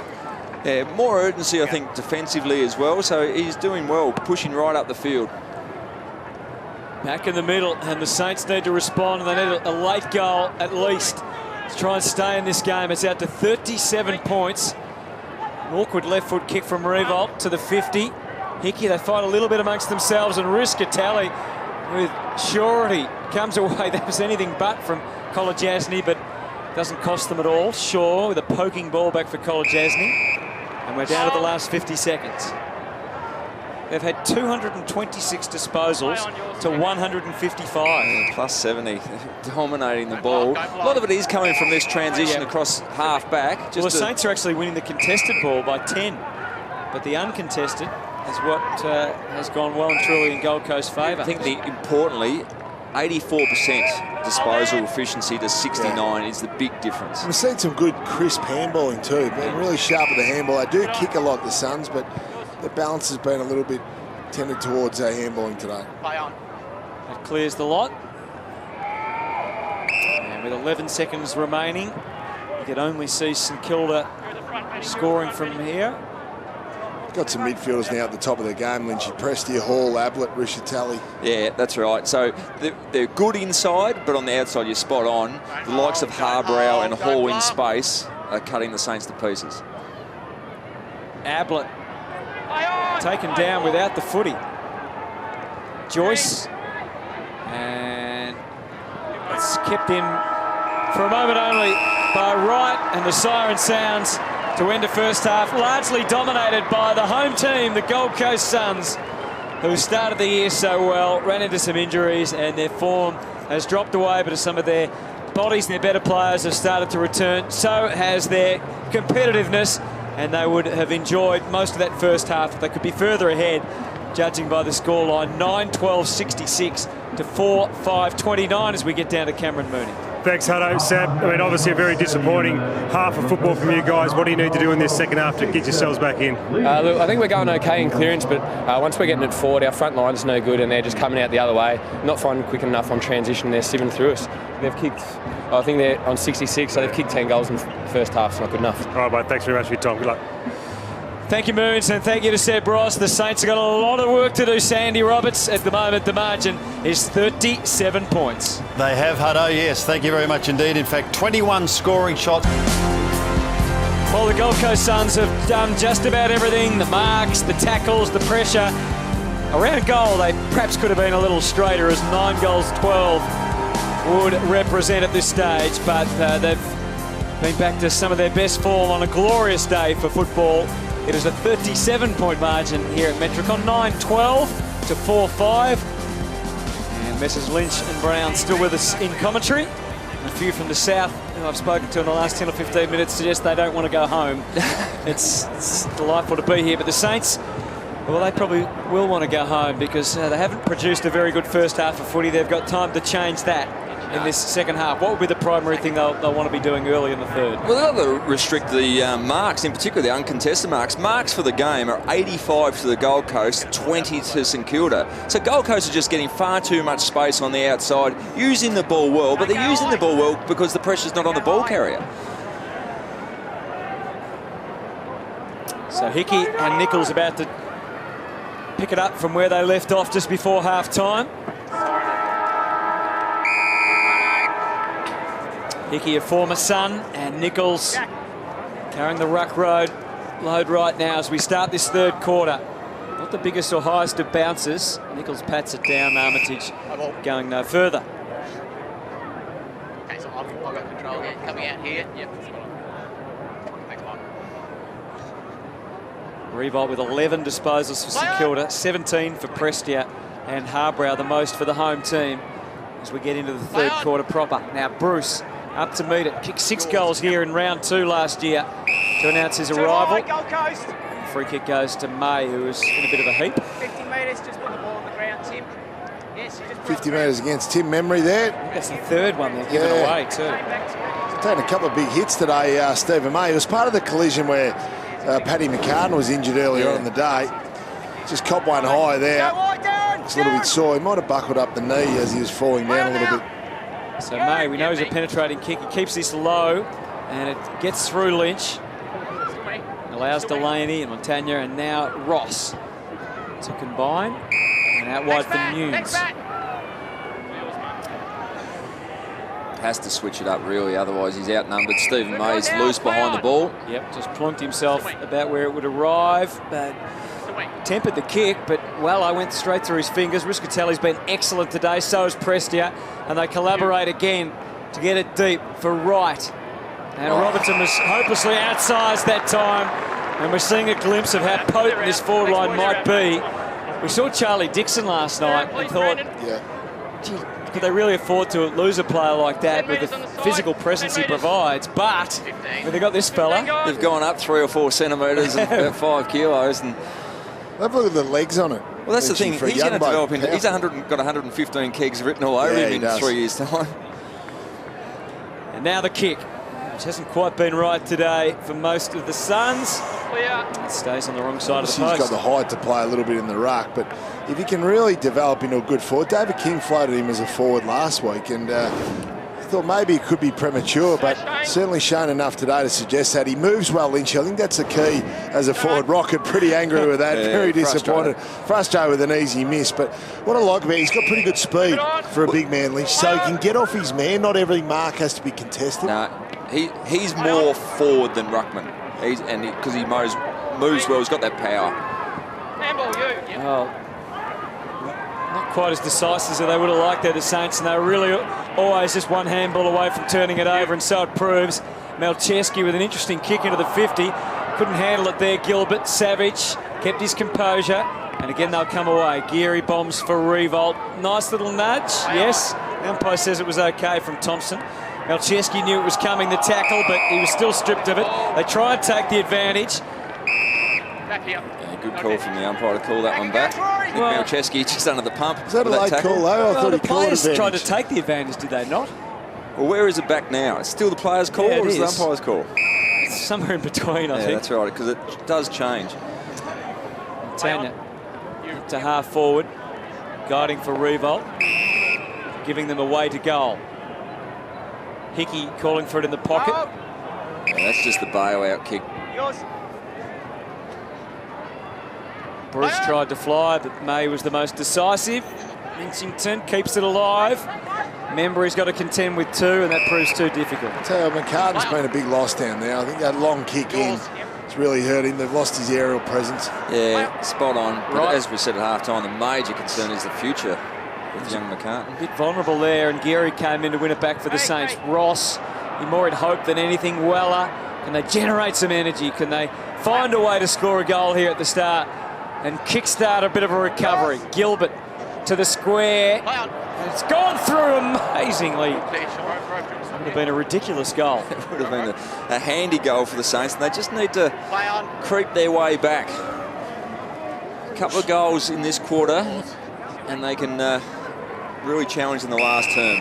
Good effort by Savage. Dave disappointed with the kick there. Need to be in front. Armitage onto the left and just held it off, tempered it and kicked it to full forward. And would have taken something special from Loney from that position. Nice dummy from David Armitage, the former scarf and hat seller at the Gabba.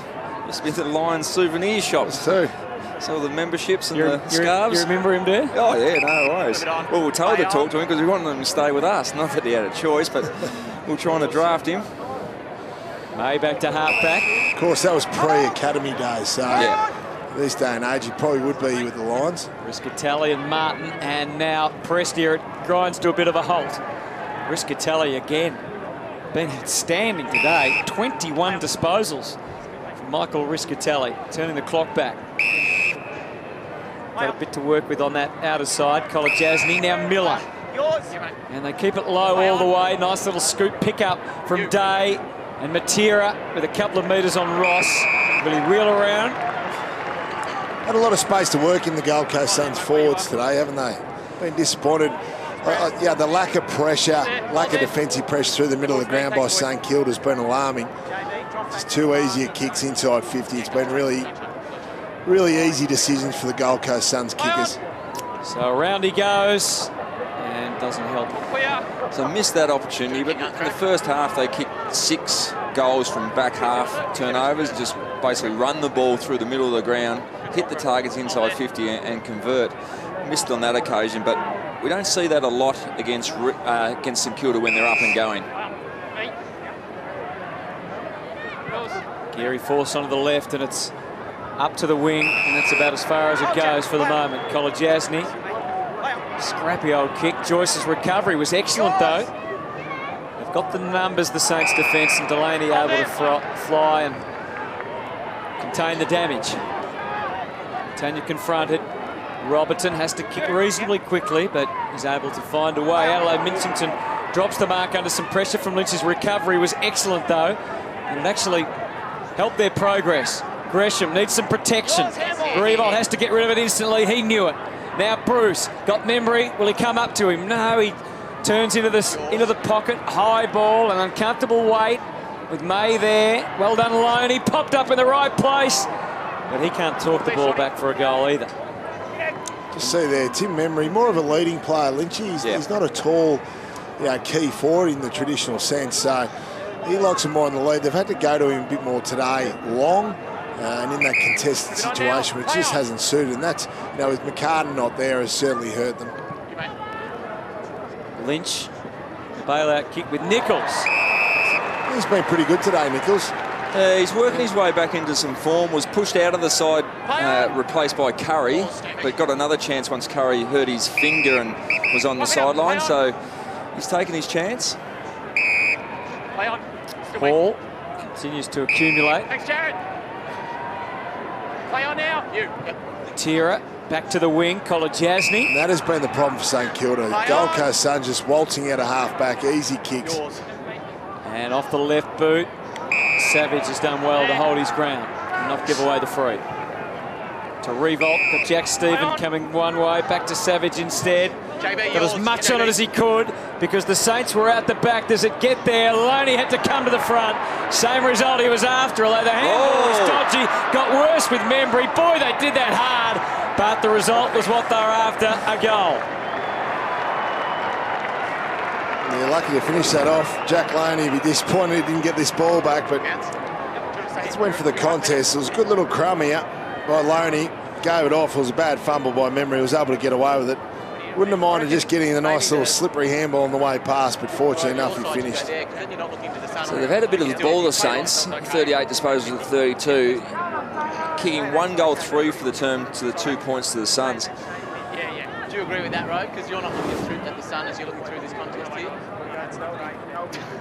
So they've stayed within striking distance somehow, St Kilda. 30-point margin only. And if they can get their game together, who knows?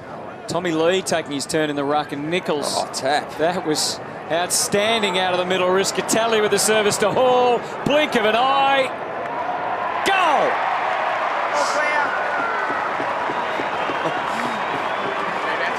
Well, that was a training drill that you set up at on Thursday night at training. Just the tap from Nichols. It looked like John Nichols the way he palmed that back over his head to Aaron Hall, just ran into that space. That was outstanding play, and that's what you want from your fast midfielders, to back yourself in. If you can see some grass in front of you, attack that 50-metre arc, and that's exactly what Hall's done. Attack the 50-metre arc and kick the goal. Fantastic finish. Here you guys. Tommy Lee's turn in the ruck did not last long at all. He's been replaced by Josh Bruce. He was monstered by the leap of Nichols. Very rarely you see a set play come off like that. Might do it again here. On the charge, Riscatelli. No, the Saints can counter, or can they? The handball was missed. Nichols wheeling and dealing. Davis, Prestia, another. Rack 'em up. Suns are on fire. They're starting at the centre again. Tom Nichols, I think, has had a pretty good day, Lynchy, against Hickey, who's been in really good form for St Kilda. You just see another clear forward tap again. So the last one was a backwards tap. This time they go forward. They're changing up their hit zones. They're able to keep the pressure on them. Gold Coast Suns midfielder kept charging out of the centre square. Good finish there by Prestia. Daylight in front of him.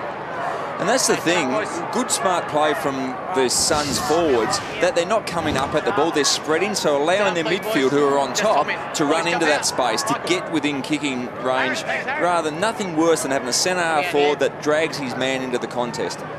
And surprise, surprise, Tom Hickey is back on the ground and back in the middle. Let's see if it changes anything. Well, not helped by that bounce. Tom Nichols pleading, saying, come on. Gives another one. Wasn't bad. 2 out of 2. Here we go. Yep, you've got it.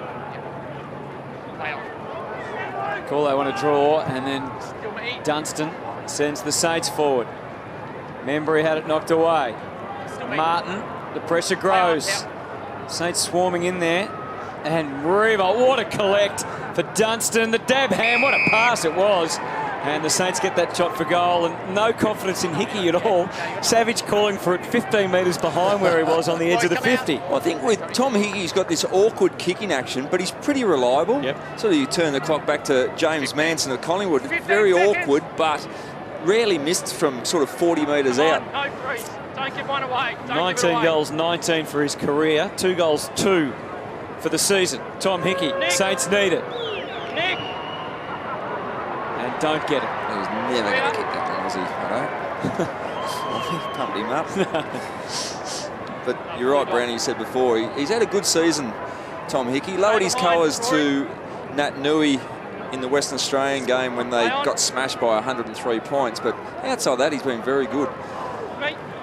Here's Riscatelli. He's enjoying a day out. They've been able to find free players in the holes of the St Kilda zone. It's been a good coaching day, hasn't it, for the Gold Coast Suns? Yeah, they've been able to really made really good options out of half-back. Certainly had the defensive 50 as well.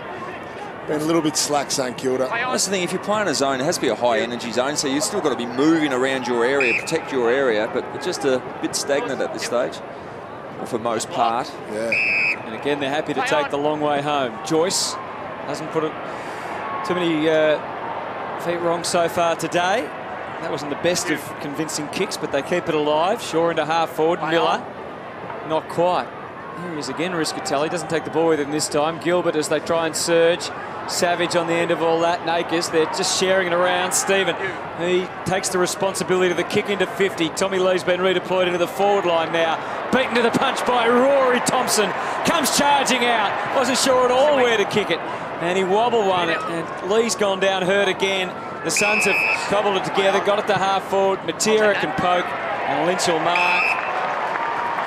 Defensive 50 rebound again. Yeah, they're just slicing the Saints to pieces through the middle of the ground. Good run from Rory Thompson. His third game back after that ankle injury. 15 gone. 1 goal, 2 is the return so far of Tom Lynch. And there is his record from that spot.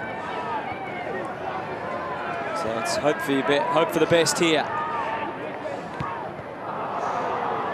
Hasn't had them on today, the kicking boots. And I think that's marked over the line out on the foot. There's a big drop on the outside, so he dropped that on the right-hand side of his right foot. Foot chased it, pushed it out there. Hickey, good strong grab. That can create things off half-back. Dunstan bounces up. Reebok again had to react. He was sold a bit of a pup there. Malcheski.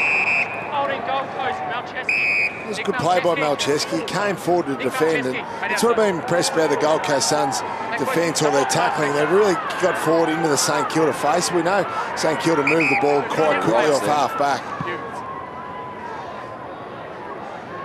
Saints defending again. Have to get out of there. Malcheski as Robertson got it down to Akers, and they're over the line and out of bounds.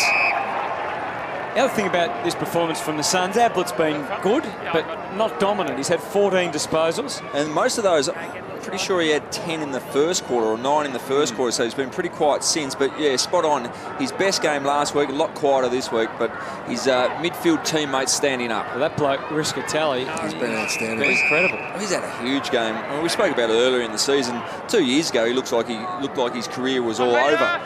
He's had to stand in, do a leadership role over the last 2 years with Gaz being on the sidelines. He's done exceedingly well. Oh, Stephen decided to improvise, kept it in. It might lose ground ultimately as Joyce sends them back to half forward. Not quite for Dunstan. Davis there to gather, send it deep again. Two of the talls, Day and Lynch, both flying for the same footy, and it's out of bounds. Tom Lynch, 16 disposals. He's taken 11 marks. And they're just not all forward 50 marks. He gets up the ground. He really works his opponent over. Gilbert takes matters into his own hand, fends it along the line. Joyce did well with a bit of a handoff to Davis. Malcheski being forced back, but Riscatelli more positive from Sexton and Malcheski again. Comfortable read from Robertson. Pretty organised defensively, the Suns here too. They've been able to cut off the switch pretty well today, and they've always had the spare man back, haven't they? Quite often we've seen Stephen Mayers as an extra there, Lynchy. Yeah, and I think you said pre-game, St Kilda are a good rebounding team. They can normally cut through you off half-back, so the Suns have been right on to hold the ball in their forward half. And they've certainly stopped the uncontested mark and the overlap handball that we see so much from the Saints when they're up and going. Inside 50's a level for both, pretty much, for Rodney Eade and Alan Richardson. 41-40 in favour of the Suns. The scoring shots 25-14. They're going forward again. Davis. He had plenty on offer, and this has been a really promising performance by Matera, who will line them up again. He's been lively at 12 possessions. Go for his second now. He's moved around well. I think you're right, Lynchy, about it. Can he bring the defensive effort to the table? That's the big, I suppose, ask from the Suns. Coach Suffolk, we know he's got this ability. Certainly at ground level he does. Probably doesn't take a huge amount of marks, but he's moved well. He's been lively. Now needs to cap it off. We couldn't quite get him under the father-son rule with his dad Wally playing for Fitzroy. Yes. How many games would Wally have played? I guess 40 or 50, I suppose, after coming from West Coast. He'd be nearly taller than his old man Wally too. Yeah, he's got Wally covered.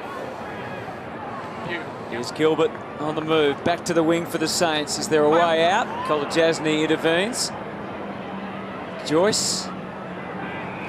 There's a few players we tried to get Nick Rewald in the zone signing, but he was a couple of Ks outside the zone. Well, look, there was 100 kilometres the zone for the Brisbane Lions early days, and then just as Rewald was coming along, the AFL changed it to 50 kilometres, quite conveniently.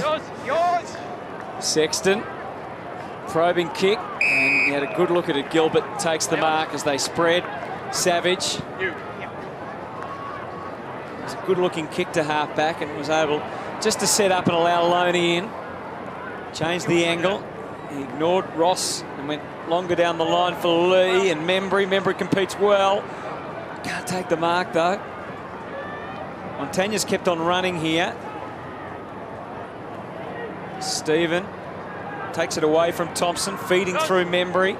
High ball. Hickey and Nichols, the two ruckmen flying. Well done by Hickey. Just the timing was perfect as he arrived and put a little bit of body on. Yeah, he just cleared the space, just got Nichols under the ball, cleared the space, protected the drop zone, and took a regulation chest mark. That's a very good contested grab there from the big Saints ruckman, the former son. He's had a good last 5 minutes, Tom Hickey, if he can finish this. Let's hope this one's a little better than the last shot at goal. Oh, he missed one to the right. There's the match to the left. It's a beautiful day here. There's about 20 odd degrees, not a breath of wind. It's been amazing, the actual goal kicking conversion from both clubs. 11-14 to 5-10. 16-24. And they're going to handball their way out, it seems, this time. Malcheski. Nick Malcheski. Another kick, Malcheski. But Brownie, where he is. Where the ball is? Yeah, Nick Malcheski. So the umpire from 80 metres away has paid that free kick to Malcheski, but your point you raised earlier, they've gone out of defence by hand a lot more than normal, the Suns. Archie oblivious to what was coming, and that was Mav Weller. It definitely has to be a directive, Lynchy, I think. They have copped criticism, the Suns, for their kicking efficiency, and they do, you know, as a kicking ratio, kick more than any other side. An error. Let's see how costly it's going to be. Lynch has a quick glance inside 50. Tries to sort out Delaney and then realises he needs some assistance. Martin provides that, and he can poke it to Day. And no free kick. Seen those played in the past. Trouble the arms, but they're away, the Saints. They are. Dunstan has fixed Rebold up here. He can waltz into 50. Decides to go on his own steam, Nick. And unfortunately, he has just had a shocking day off the boot. Misses that to the left. That's 4 behinds for the day for Nick Rebold. Just works that hard to get his opportunities. He's just exhausted. And it is an area, again, that he's got way better at as he's got older. And it makes such a difference if you get that first one through on the scoreboard. It can lift your confidence enormously. Here's Archie. He's got a man out the back, just sitting and waiting. Matera. And there's nothing they can do to stop him now.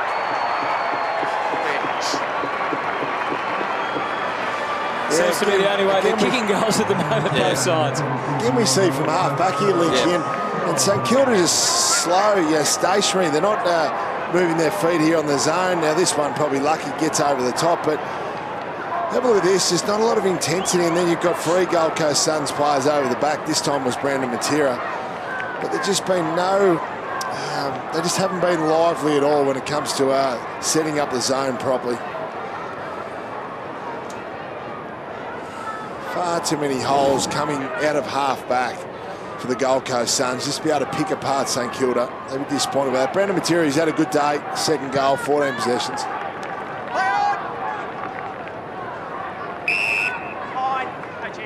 Yeah, Rocket will be very, very impressed with their use with ball in hand, but also the way they've gone about it. They've handballed off half-back, taken the right options, and conversely, the Saints' defence will be really disappointed. The zone's just stationary. Too many holes in it. Margin out to 45, and they're on the move again. Ablett. And just creeps over the line for a behind. Come back, come back. Play on. St.Kilda on the move. Lee sets his sights on Bruce. See it come off the side of the boot. Sits well for Savage, though. Maybe he can create. Loney's got in behind Martin, and it took a fair bit to reach him, but they've been able to achieve that. Play on. Quick glance inside. He bypassed Revolt. He had something else in mind, and that was Mavwella, and he can line them up with 3 minutes 40 on the clock in the third. That was good use from Shane Savage off halfback. He's had a good season, Savage, and certainly he's probably his best season since crossing over from Hawthorn, averaging 23 disposals, averages 420 metres gained each week, and I think that's important for a halfback runner. They had a bit of trouble hitting his targets last week, but he's used it much better this afternoon, going at 92%. That's what we're more accustomed with seeing with Savage. Oh, well, both sides have been atrocious in front of goal. It's infected everyone, hasn't it? That's that wind. Yes. There's gusts of up to 1 knot going through the stadium. It must be so hard for the coaching group to watch that happen. There's so much a mental thing, and having gone through a few of those stages myself, if you start missing, you don't want to take the shot. And if your forward doesn't want to take the shot, you're in trouble. Kolodjasny blasts one forward. It's Saints galore out on the wing. Geary just angling it in to Lee. Got Ross in the middle. And the kick far from perfect, but was able to accommodate Ross with the bounce. Now Bruce trying to do the running. Stevens timed his run well. Latches onto it inside 50. Digs up with the handball to well. They keep the handball moving. Loney ducked the head, but he's chipped it back for Rui. And Revolt, with 4 behinds to his name, surely gets this one. So yeah, the first thing is going through his mind, I hope I don't miss this. And this is one that everyone in the stand thinks, no, he's going to kick this one from 25 metres out. These are the tough mental games that you play. Conversion's been good this year too. Yeah, it's been very solid. So Revolt, oh no. Yeah, and that's the thing, Hutto, it becomes such a mental game that his fear, the only thing that's in his mind, it's not a positive thought, he's worrying about missing the shot rather than kicking the ball. Yes. You're just not kicking through it. Usually you tighten up, you don't kick through the ball under pressure, or you've missed a few. And you start running back towards goal a bit more because you want one from a metre out just to get off the mark. It's 18 goals, 28 between them. Thanks, Nick. 0-6 from set shots. Not good. Margin 44. Sexton bundles it up, lands it on the wing. Lee, Gilbert, all there. Montagna off the pack was smart. Oh, Ablett's had a bit of a ride on Geary. Oh, Geary's giving him a whack too. Back there, St.Kilda, Nick. No, everyone's stopped. No, he said they stopped. You got it. No advantage. Back there. Paid the advantage, then withdrew the advantage. There's been a couple of strange advantage calls today, Hutto. I think where the players have played on and the umpire has brought it back. Let's see there, Ablett's right in, he's put the saddle on him. Bit happening. Robertson, Bruce, sits for him nicely. Weller, leading into the pocket, and the height all with the Suns. No mark for Nichols. Membry, clamouring all over it. Stephen, no. Martin, yes. Just misses the target. Ablett. So the Suns are up to 115 marks. That's an all-time high for the Gold Coast Suns. And it's a true reflection of the lack of pressure on the outside. The time and space they've had to use it short. Hickey, Sexton. Montagna trying to round this up. Cop one. Play on the call again. Bruce with a quick feeding handball, and they can wind up through Gresham. Delays. Eventually gives the handball to Armitage. Back out to Montagna. It's painful. It's slow. And it gets them nowhere. Martin gets legged. And now there's advantage if they want it. Ablett will take it. Down the line for Wright. Robertson and Wright, extra centimetres. There's a man overboard, and it's this man Hall waiting for it. He gets crunched. He was always going to get the free kick. The elevator kick from Peter Wright, but Aaron Hall worked really hard to get into that space. He had the skates on. He was in the tuck position. The skis were ready to go and sniffing out a goal. Well done. It's a good mark again by Peter Wright. Good strength under the footy. So a kick after the siren at 3/4 time. Not quite every kid's dream, but he's kicked 1-1, and it's been the hardest thing to do today is kick straight. Maybe from outside 50, it'll be a better result. The Suns already lead by 44. Hall skips just inside the 50 and shows them all how to do it. And the Suns lead by 50 points, and it feels like this is a pretty important day in the life of a fledgling footy club. They're 13-15-93 to 5-13-43. We're back to Metricon in just a few moments.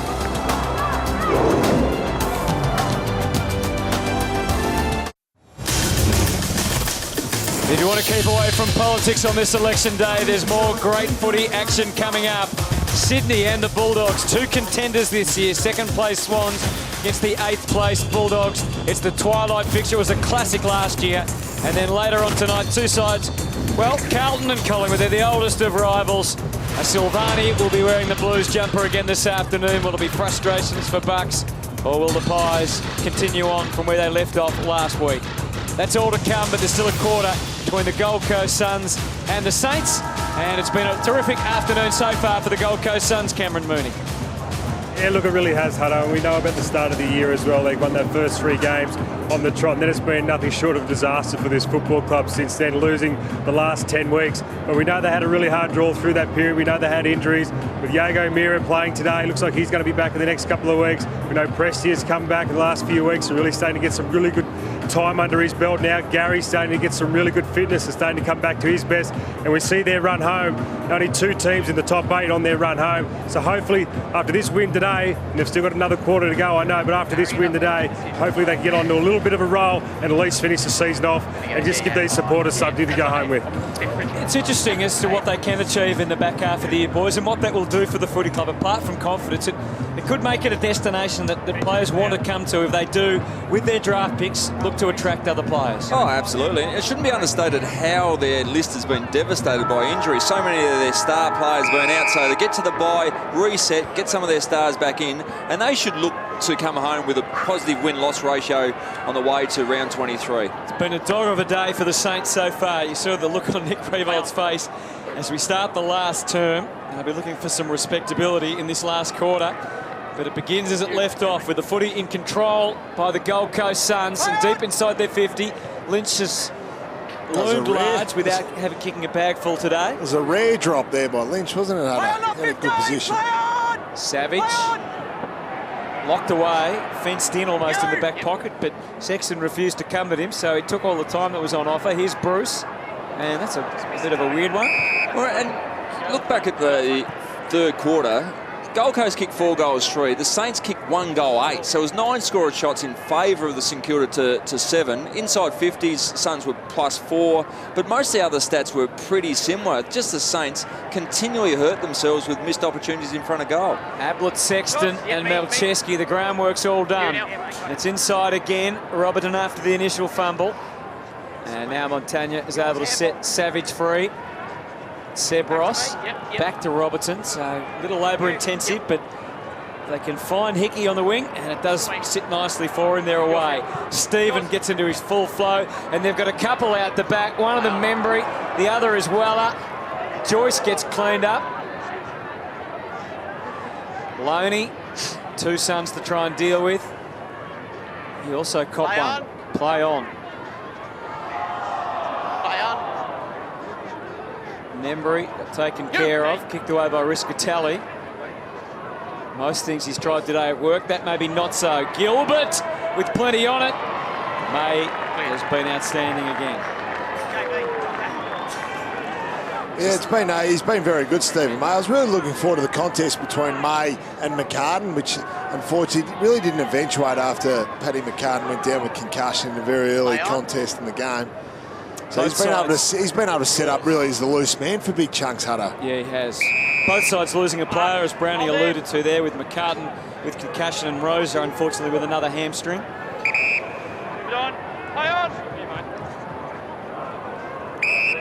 What do you think the Saints need, boys? One to think about as we work our way through this last quarter when they go looking for another player. They'll obviously get Carlisle back next year. They need to take their pillow on the road for starters, Hutto, and that's been the biggest problem from all year. They've just been horrible on the road.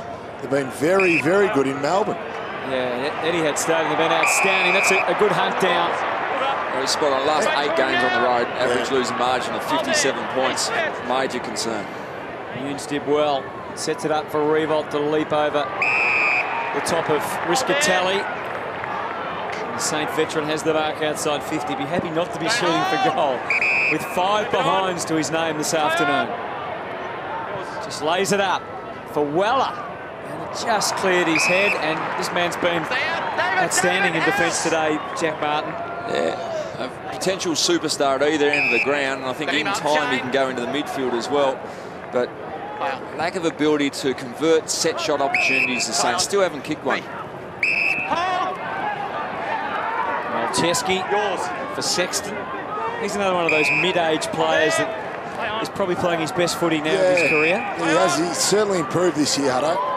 Prestia, he knew that Ross was coming, although you wouldn't have believed it. An article today in the paper, Sexton, about he's become a student of the game and studies up on the opposition a lot more now to improve his own game. There he is. Yeah, he's doing it well. Prestia back for Matera, playing one of his best games for a long time. Which way is he kicking? Rarely use the blind turn around yourself. Yeah. But he's looked good though. That didn't. No, it was just sitting there on a platter for Loney. Game not getting to any great heights early in the final term, it's fair to say. And it's over the boundary line and out of bounds. He's probably playing his best game, Rory Thompson, since his return from that ankle injury, but that wasn't one of his finest moments. And we heard a couple of weeks ago, Rocket wasn't overly impressed with his return to footy against the Tigers. With shades of the old pathetic Pittman from Malcolm Blight. Oh, that's a very harsh comments. Back outside, and rounded up by Nunes. Montagna from outside 50. Maybe that's the way to do it for the Saints. He blasts, but he too comes up short. Leading possession winner for the Saints with 21 disposals. Yeah, he hasn't had the biggest day or biggest impact day, has he? Certainly struggled early on in the game. Fair bit of attention from one of the sons. Yeah, that's right, from Took Miller. Done a pretty good job. He's able to get up to 21 now, but it's been ineffective. Malcheski feeding Joyce. Pitches just inside the line. And Nick Malcheski's copped a little bit since he made the move from the Sydney Swans. One of his better games today, I think, as well. Shows his experience across halfback. He's had the 25 at 88% and kicked the 1 goal as well. So he's very important if this team's going to elevate themselves into finals contention. Yeah, his average metres gains this year, 344. At his best for the Swans, he was averaging 569 metres gained. So the upside is, if he can get to it, he'll be a damaging player, and they're inside 50, and Lynch can line them up. Good kick by Davis. We've seen this quite a bit today. Tommy Lynch inside 50 on his own. They've been able to transition the ball quite quickly. It was good play by Davis to identify that Lynch was on his own. This has been the trouble for him, though, today. He's hit the instep a couple of times, Lynchy. A couple of times he's kicked to the right-hand side. And it's become on the back of getting too close to the man on the mark. Again, just hits the outside of his foot. So those conditions, hello. Those tough conditions out there. But we all go through those. The art of goal kicking, eh? Shane. There's a big article in this round's footy record about the art of goal kicking. Clearly, none of the players have read it, or maybe they've read it and changed things because it hasn't worked for them today. It is such a mental game. You need to have your routine down pat. You need to do a right amount of practice, but it's such a mental game. The problem is you can't replicate game pressure during the week of training. It's just impossible to replicate that. Miller and Shaw They found a way to fumble a little, but eventually it's Hall with the delivery. And Ian Weller returned the favour by fumbling the chest mark. Scrounges a kick into the middle for Member. He's done well to get it to Minchington. And he shows a bit of toe. Now is there a way forward for Revolt? Back to Minchington. There's no size forward. And again, Over doing it down there. Runs around and around in circles. Hall arrives on the scene and he can send it Gold Coast way. Miller can stretch out on the wing. They can indulge in a bounce and kick either for Davis or for Wright. And Wright is within range, as we've seen. Easily in range. Lynch will come to him at some stage on a lead, but he might bypass that option. Thank you very much. Just go back and shoot for goal. Come away, boys. Yeah, nice build-up again, but too much time and space. The likes of Miller on the outside, Hall. There's not enough pressure from the Saints. And strangely enough, if the Saints had been better by foot in front of goal, they would have been pushing the Gold Coast, but instead it's a 50-point margin. So Peter Wright. Oh, that's a good strike, and that is through. The margin extends beyond 50, and it really has been a terrific day for the Gold Coast Suns. Forget the win, don't forget the win, but Jago O'Meara returning to the Neefle today in a half of footy, 15 touches, a clearance, a tackle behind, maybe a few turnovers as well, but just the fact that he got through Lynchy was fantastic. Yeah, he got his first touch in the second of the game. The ball just rolled straight out to him on the wing and got through, very relieved and physically in one piece, so he was very happy with that result. And their forward line is starting to take shape now, isn't it? I'm sure they're still working things through. We've seen Archie back in the team today, but just with those two big posts forward makes such a difference. Well, and got Day there as well. Dave was there, and he was the one that held Peter Wright out of the forward line for the first part of the season. Once the two defenders went down, Day had to go back. That allowed Wright to come into the forward half, and he stayed there. And they look very well equipped for the future. Day just the 5 disposals this afternoon, so I guess still there's question marks there, but if they're working together as a combination, that's the most important thing. Revolt up the ground, his 21st disposal, keeping up his career best average of over 20 per game. Frustration as the line was too close there for Membry. Again, the disposals, big discrepancy, 82% disposal efficiency for the Suns, Saints 72. Hall. Back to the major players. Akers trying to work something out. May looked imposing as he came out, but didn't finish it off. Gresham will kick another behind. You were saying before, Hutto, what do they need moving forward? The Saints have Carlisle come back into the side as key post defender. And he's an All-Australian standard centre-half back. Another class midfielder.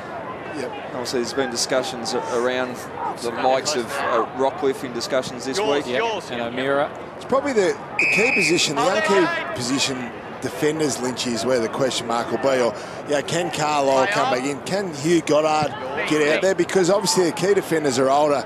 Dempster, Fisher, Luke Delaney, who's playing there at the moment. Well, it gave them a real leg up. Archie inside 50, and he rips it out of the air again, Peter Wright. 203 centimetres and mobile and strong hands, and when you think that he's not the first option inside 50, you're going to go Tom Lynch. Yep. 7 times out of 10, he's a fair backup plan. It's been a problem for St Kilda today, matching up on these big roosters. So Luke Delaney played on Tom Lynch, but really haven't had a match-up here for Peter Wright. Outsized. It's a trend at the moment. There's a few of the good sides. I mean, North, when they're up and going, have 3 tools. GWS with 3 big blokes as well. So Wright, show the others how to do it from a set shot, and he's done it again. Third goal from the impressive youngster, Peter Wright. How easy does he kick the ball too? That's a great distance in his leg. That one was just an easy one for him. The one previously to that, he kicked it 60 metres on the fly, Lynchy. Well, that's right, and he moves well, but he is one of the more natural big men as far as kicking is concerned, and he's ruckman size, and you don't normally see a 6'8" player kick that well. Okay, settle down, boys. Just the rucks. There's his afternoon, Peter Wright. If he keeps kicking long goals, they might call him 60-metre Peter instead of 2-metre Peter. Yeah, that's right. Yeah, no, I don't reckon they will. No, okay, fair enough. Just thought I'd throw it up there. Into the ruck. Be interesting to see how he goes in the ruck here, Lynchy. And Hickey tries to take command. I tell you, he looked discomfortable. We'll come back to that in a second. Brownie. As Tom Lee. Kick goes inside, and that's better. Membry takes the tumbler. No, we were down on ruckman there at one stage. We played St Kilda at Etihad Stadium. I was in the ruck. Then Brownie's gone into the ruck. He's got Stewie Lowe's knee straight into your throat. That was about the last time you ever went in, I reckon. Never went in, mate. Like all good forwards, we made sure we lost the ruck contest. Jared Brennan had a go in the ruck at one stage too. They're putting everyone in there. We just got smashed. So Membry hasn't quite come together for him this afternoon. He's having an excellent season. Just needs to go back and put this one through for a goal. But he too has found that impossible this afternoon. 5 goals, 17 the return. It's a forgettable afternoon for the Saints. That's been a concern. The other concern too is the marks, Lynch, is 132 to 49, and that just shows a clear lack of, well, the work rate, or certainly there's a flatness from St Kilda today. You don't deliberately come out here and not try.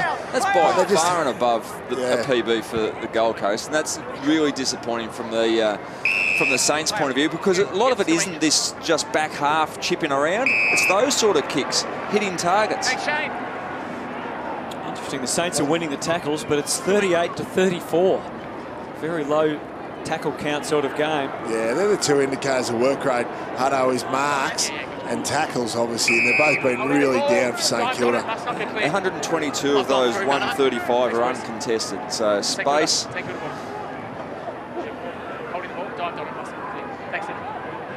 That was news, unwelcome news, has to be said, from Helcheski. Short kick finds Nunes from Akers. Play on. You. End zone. You, Rope. Membry waits, and it arrives. Now, this is where the pressure's building. Can you convert a set shot for the day? First one for the day. Opportunity for the Saints here. That's your line. Line's good. 14 disposals, 3 marks, 1 goal, 1 for Tim Membry. 15 gone. Just got the spot right when others didn't. Shorey, straight to me. 5 goals, 17. To convert a set shot. Membry. It's leftish again, but it holds its line enough.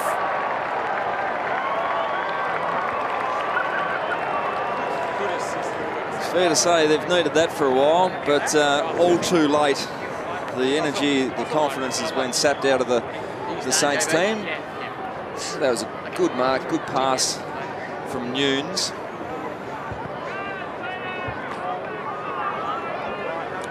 Certainly, he's been a pretty good player this year, Tim Membry.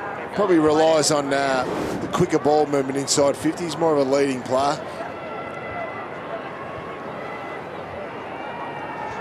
But it found it a little bit harder today. Obviously, with a lack of good quality ball movement, but no Paddy McCartin. There's Jager O'Meara.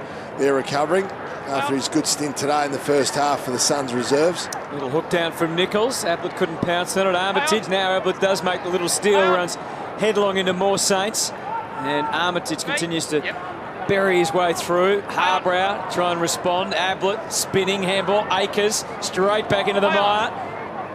Worked the handball through Minchington, and now out of some space. Dunstan changed the angle on the kick. It was a terrific kick, and no mark or free kick to Weller. Shouldn't matter. Gresham feeding it through, and Nunes hits the spot. It's 2 in a row.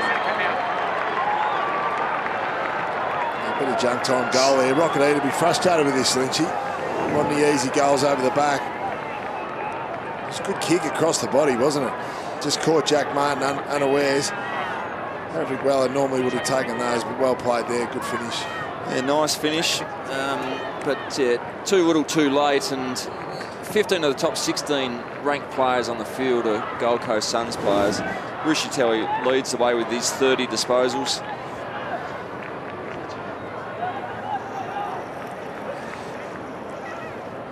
Jack Nunes had a bit of the ball, 19, and a couple of goals. He's looked dangerous. Hickey got the tap down. Armitage. Nunes waiting for it out on the wing, but Stephen sends it more direct path to goal. Joyce anticipating that. Takes the mark, brings Kolodjasny and now Harbrow had to wobble her hips and work it back by hand to Joyce, who continues to grow in confidence. Nichols went with the flight of the ball, just couldn't quite collect when it mattered. Hickey, Dunstan working his way along the wing. Some clean ball through the middle. Armitage, low bullet, hits the chest. That was a bullet. Weller. Nick, 1 metre, Nick, please. 1 metre, thank you. He'll kick the distance. He's on the mark. Mav Weller. Mav, guys. Wouldn't have had too many shots when he was playing for the Gold Coast Suns. 14-9 this year, Mav Weller, coming into this afternoon. Already has 1 goal too for the afternoon. And he's got hold of that one, but just a little left. Stands at 46. Came to the Suns as a highly regarded midfielder. And I think once he's realised where his footy's at, he's played a really important role as that defensive forward and impacted the scoreboard as well. So it's been really good. And it's a credit to him the way he's redeveloped his role. It's a strange kick in that one from Kolodjasny. Certainly wasn't to the favour of his teammates. Now they've got to work overtime. Weller almost got it through to Ross. We're down to 7.5 to go, and the margin is 45.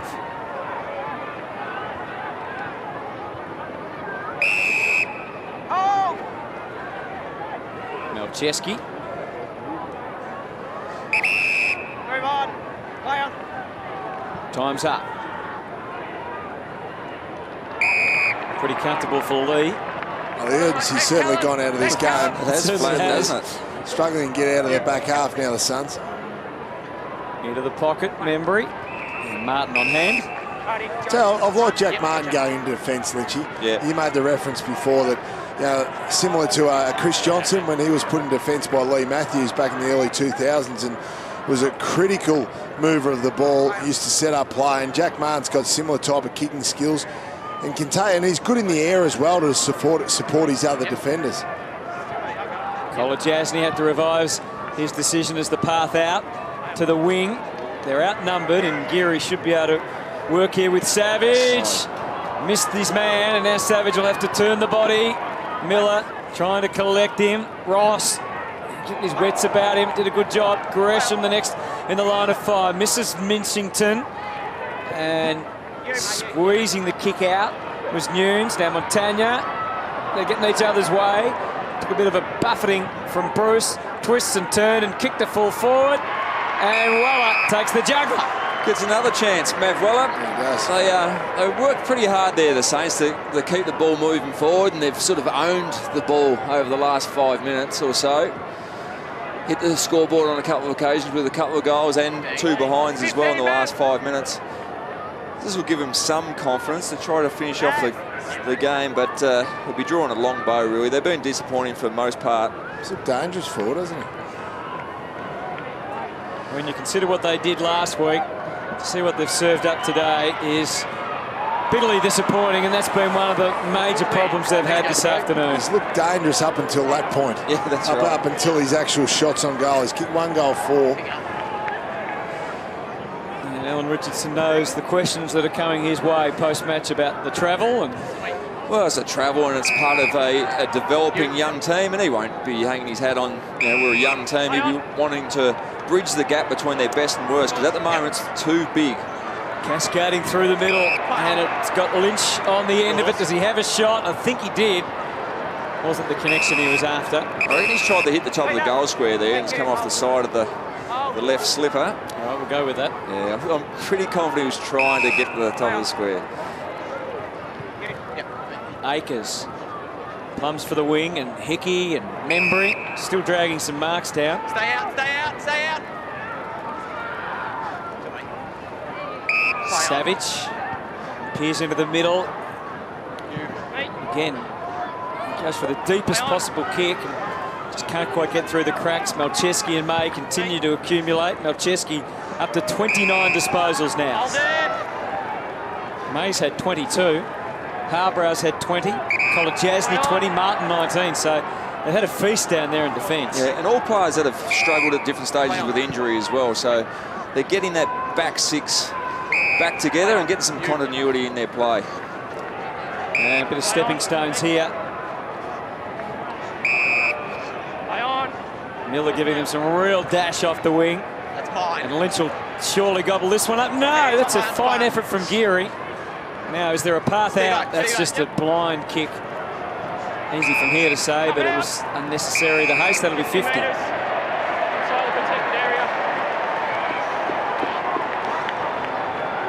Down to the last 4 minutes. He's had a pretty good day too, Aaron Hall. He's definitely back into form, Lynchy. Was dropped early in there, but he's going up for now his 3rd goal, and he's dangerous, isn't he? When he gets some of those clearances out the front of the stoppages, he really explodes out of those. He's a goal-kicking midfielder.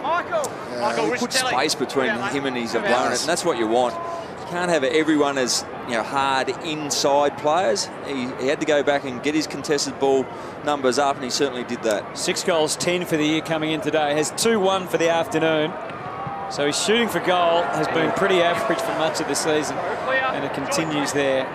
This has been a horrendous display of goal kicking this afternoon by both teams. 22 goals, 37.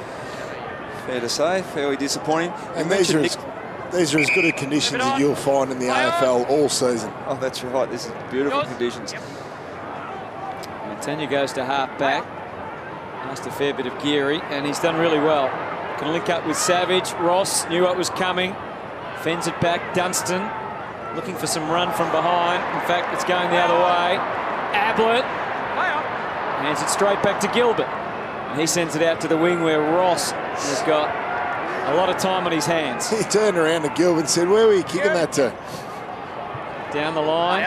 Or something like that. Colin Jasny. Joyce. Still me. Some targets now. Chris Catelli, bit of a funny old kick. Gets them back inside. Pressure grows, self-inflicted. That handball certainly didn't help the situation. Day had the jumper restrained. Play on the call. Matera. High one to the square. Lynch is looming, and he's marked it at the highest point again. How strong and sure were his hands. He just didn't doubt that he was going to take that. Very strong grab. Throws himself at the contest. At worst, he breaks packs open, but that is a good leap. You don't want to be in this position. No. Oh, bang. Just a knee into the back. Knee into the guts. Nice mark. It needs to convert. Oh, this is unbelievable. This is getting beyond a joke. Well, I tell you, actually, they should grab the footies and just check, are they flat? We've been trying to put a graphic up all day about how good Tommy Lynch's first 93 games compared to Buddy Franklin and Josh Kennedy. We can't get the graphic up. Just verbal. He keeps missing. Yeah, well, he's been outstanding. His stats in his first 93 games across the board. Better really than Lance Franklin and Josh Kennedy combined. Now, Buddy averaged probably more goals per game, but all the contested marks, disposal stats, contested possession stats, Tommy Lynch clearly ranks above those guys. You got it away, Brownie. Well done. Got it away. Nice little verbal. Tommy hasn't looked after that, but it's an impressive stat. Now, we think these guys, especially Buddy, we think no one's probably going to come close to Buddy, but probably because Tommy Lynch has been up here in the Gold Coast, off Broadway, so to speak, Lynch probably hasn't got that credit in the outside footy world. There's some of the numbers you've been talking about. Yours. Yeah, got another chance here. He stretches right out, comes to the footy, no mark. Here's Gaz. And Joyce takes the mark. And instead of having a shot, he tries to pass it to Lynch. Oh, that's out in the full. I'm not sure who off. And you can be pretty sure, I'd imagine, probably next year, they'll make Tom Lynch captain of the Gold Coast Suns. And that's not to say that Gaz is dropping off, but just that evolution of the club and get a new man in as skipper, and he's certainly the right one for that job. See if they can get it rolling here. Stephen off half back. Ross. Searching forward for something. Membry. Give was instant. Well up. Wore the tackle pretty well. Play on the call. Stephen again as they wind up. Akers delayed the handball. Chose Ross as the way to get there. Now Thompson starts well behind Bruce. Still came at the ball. Saints with the extra number. Akers to Bruce for some joy for the Saints. There hasn't been much today. And that'll be a little wry smile and nothing else. Oh, he's sore too. Oh, yeah. Hopefully it's just cramped. Yeah, let's hope. It looks like he's cramped the way he was flexing it, but he's grabbed his right hamstring, so that's a concern. It's not what you want to see at the end of a disappointing day. So a positive could be turned into a negative with that lead and snap. Nice dribble goal, bent it around beautifully, but certainly hoping the post-game assessment will realise that that is a cramp.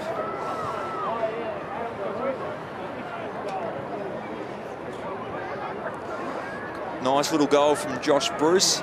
From a positive, we've been speaking about the positives for the Gold Coast Suns. Nick Malcheski's had 30 disposals for the first time for the Suns, so his best game in a couple of years. Ablett with a clean break. Goes long. He's there again, Lynch. Lee's clouded him. Here it is. Accidental. Accidental. Tom was happy to hear that. Just a little clip. Yours. Tanya with his 24th disposal of the afternoon. Thank you, Tom. Hickey drags it down. Only seconds remaining. Yep, mate. And siren sounds on what has been a fantastic afternoon for the Gold Coast Suns. They weren't perfect in front of the sticks, but on a day when one of their most talented youngsters made his return to football in the NEAFL, the seniors have a long-awaited victory and something to work with going forward. Yeah, spot on, Hutto. Some exciting times for the Gold Coast Suns. That last victory was way back in round 3 against Carlton here at Metricon Stadium, so it's been a long drought as far as the victories are concerned, but plenty of good signs from the experienced players and lots of their youngsters as well. And speaking about one of their more experienced players, he was a superstar today. Michael Riscatelli's downstairs with Cameron Mooney. Thanks, Lynch. He was a superstar today. Mickey, I mean, talk about the relief for this footy club. It's been a hard 10 weeks for you guys. Yeah, it's been pretty tough, mate, the last 10 weeks. So we had a real big focus the last few weeks to get the basis right, and today the boys did well. When you talk about getting that basis right, the last couple of games, you've been building to this effort, haven't you? Yeah, we have. And our skills are pretty poor all year pretty much. And for the last month, we try to really train it.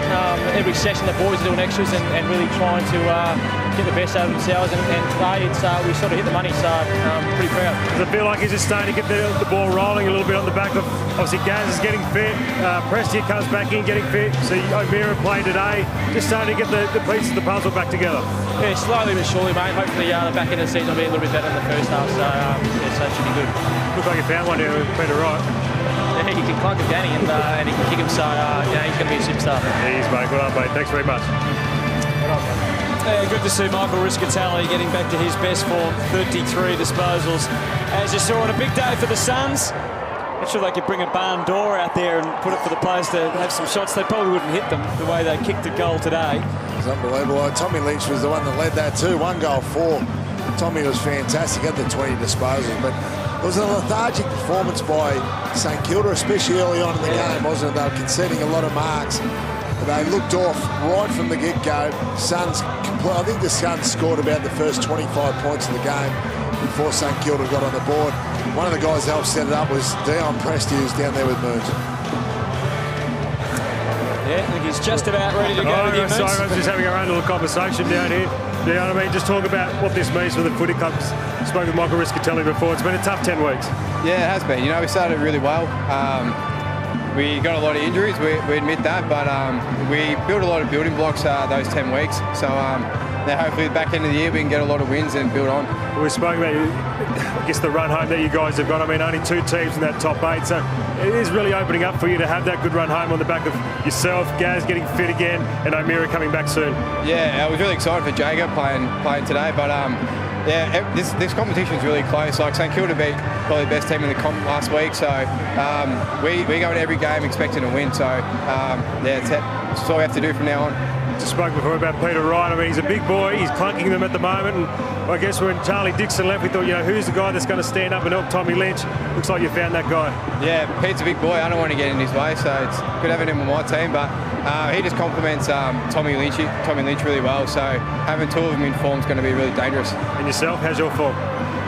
Yeah, it's good. My knees are coming well now, so it was a bit stiff the last couple of weeks, but it's going really well. We've got on top of it and just build on the rest of the year. Boys are winning, beautiful conditions. Why would you want to leave?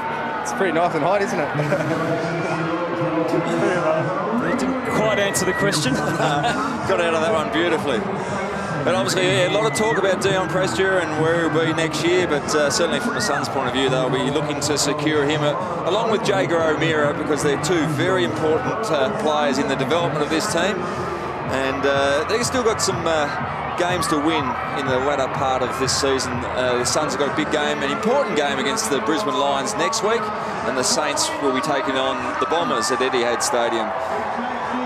What I liked about today was their ball movement. Lynchy wasn't there. We've been critical of the Suns really for the last 2 or 3 years with their kicking. But today they certainly kicked the ball well, but they were able to really handball quickly as well. And coming out of defence was the most impressive part. They were able to identify the free targets and then hit them over and over again. And St Kilda probably a little bit off, weren't they, with their zoning stuff. But Gold Coast really took the initiative and attacked the game. They didn't go sideways too often.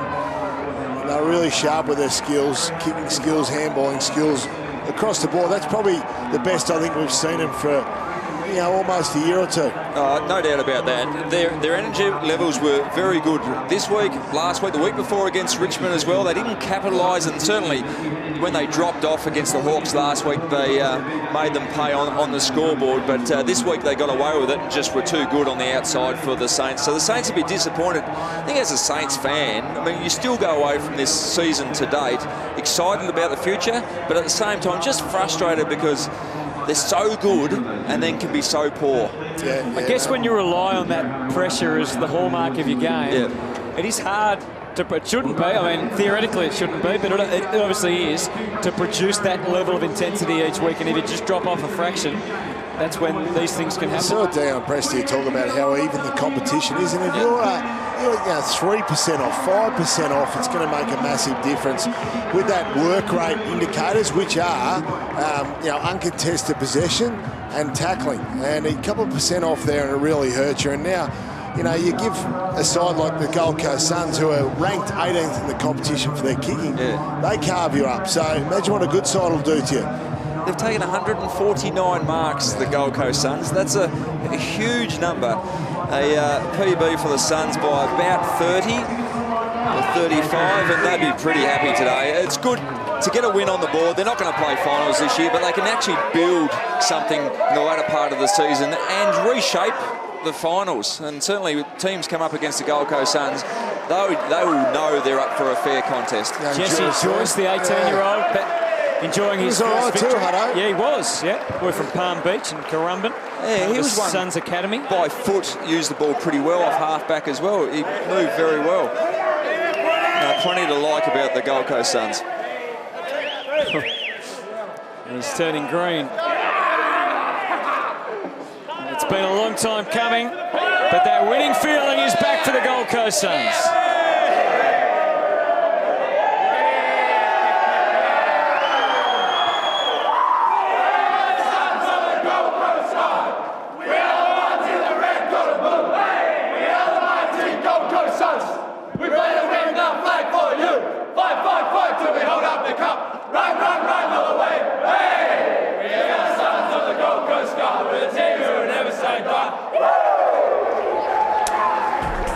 Yes, relief finally for the Gold Coast Suns. 10 losses on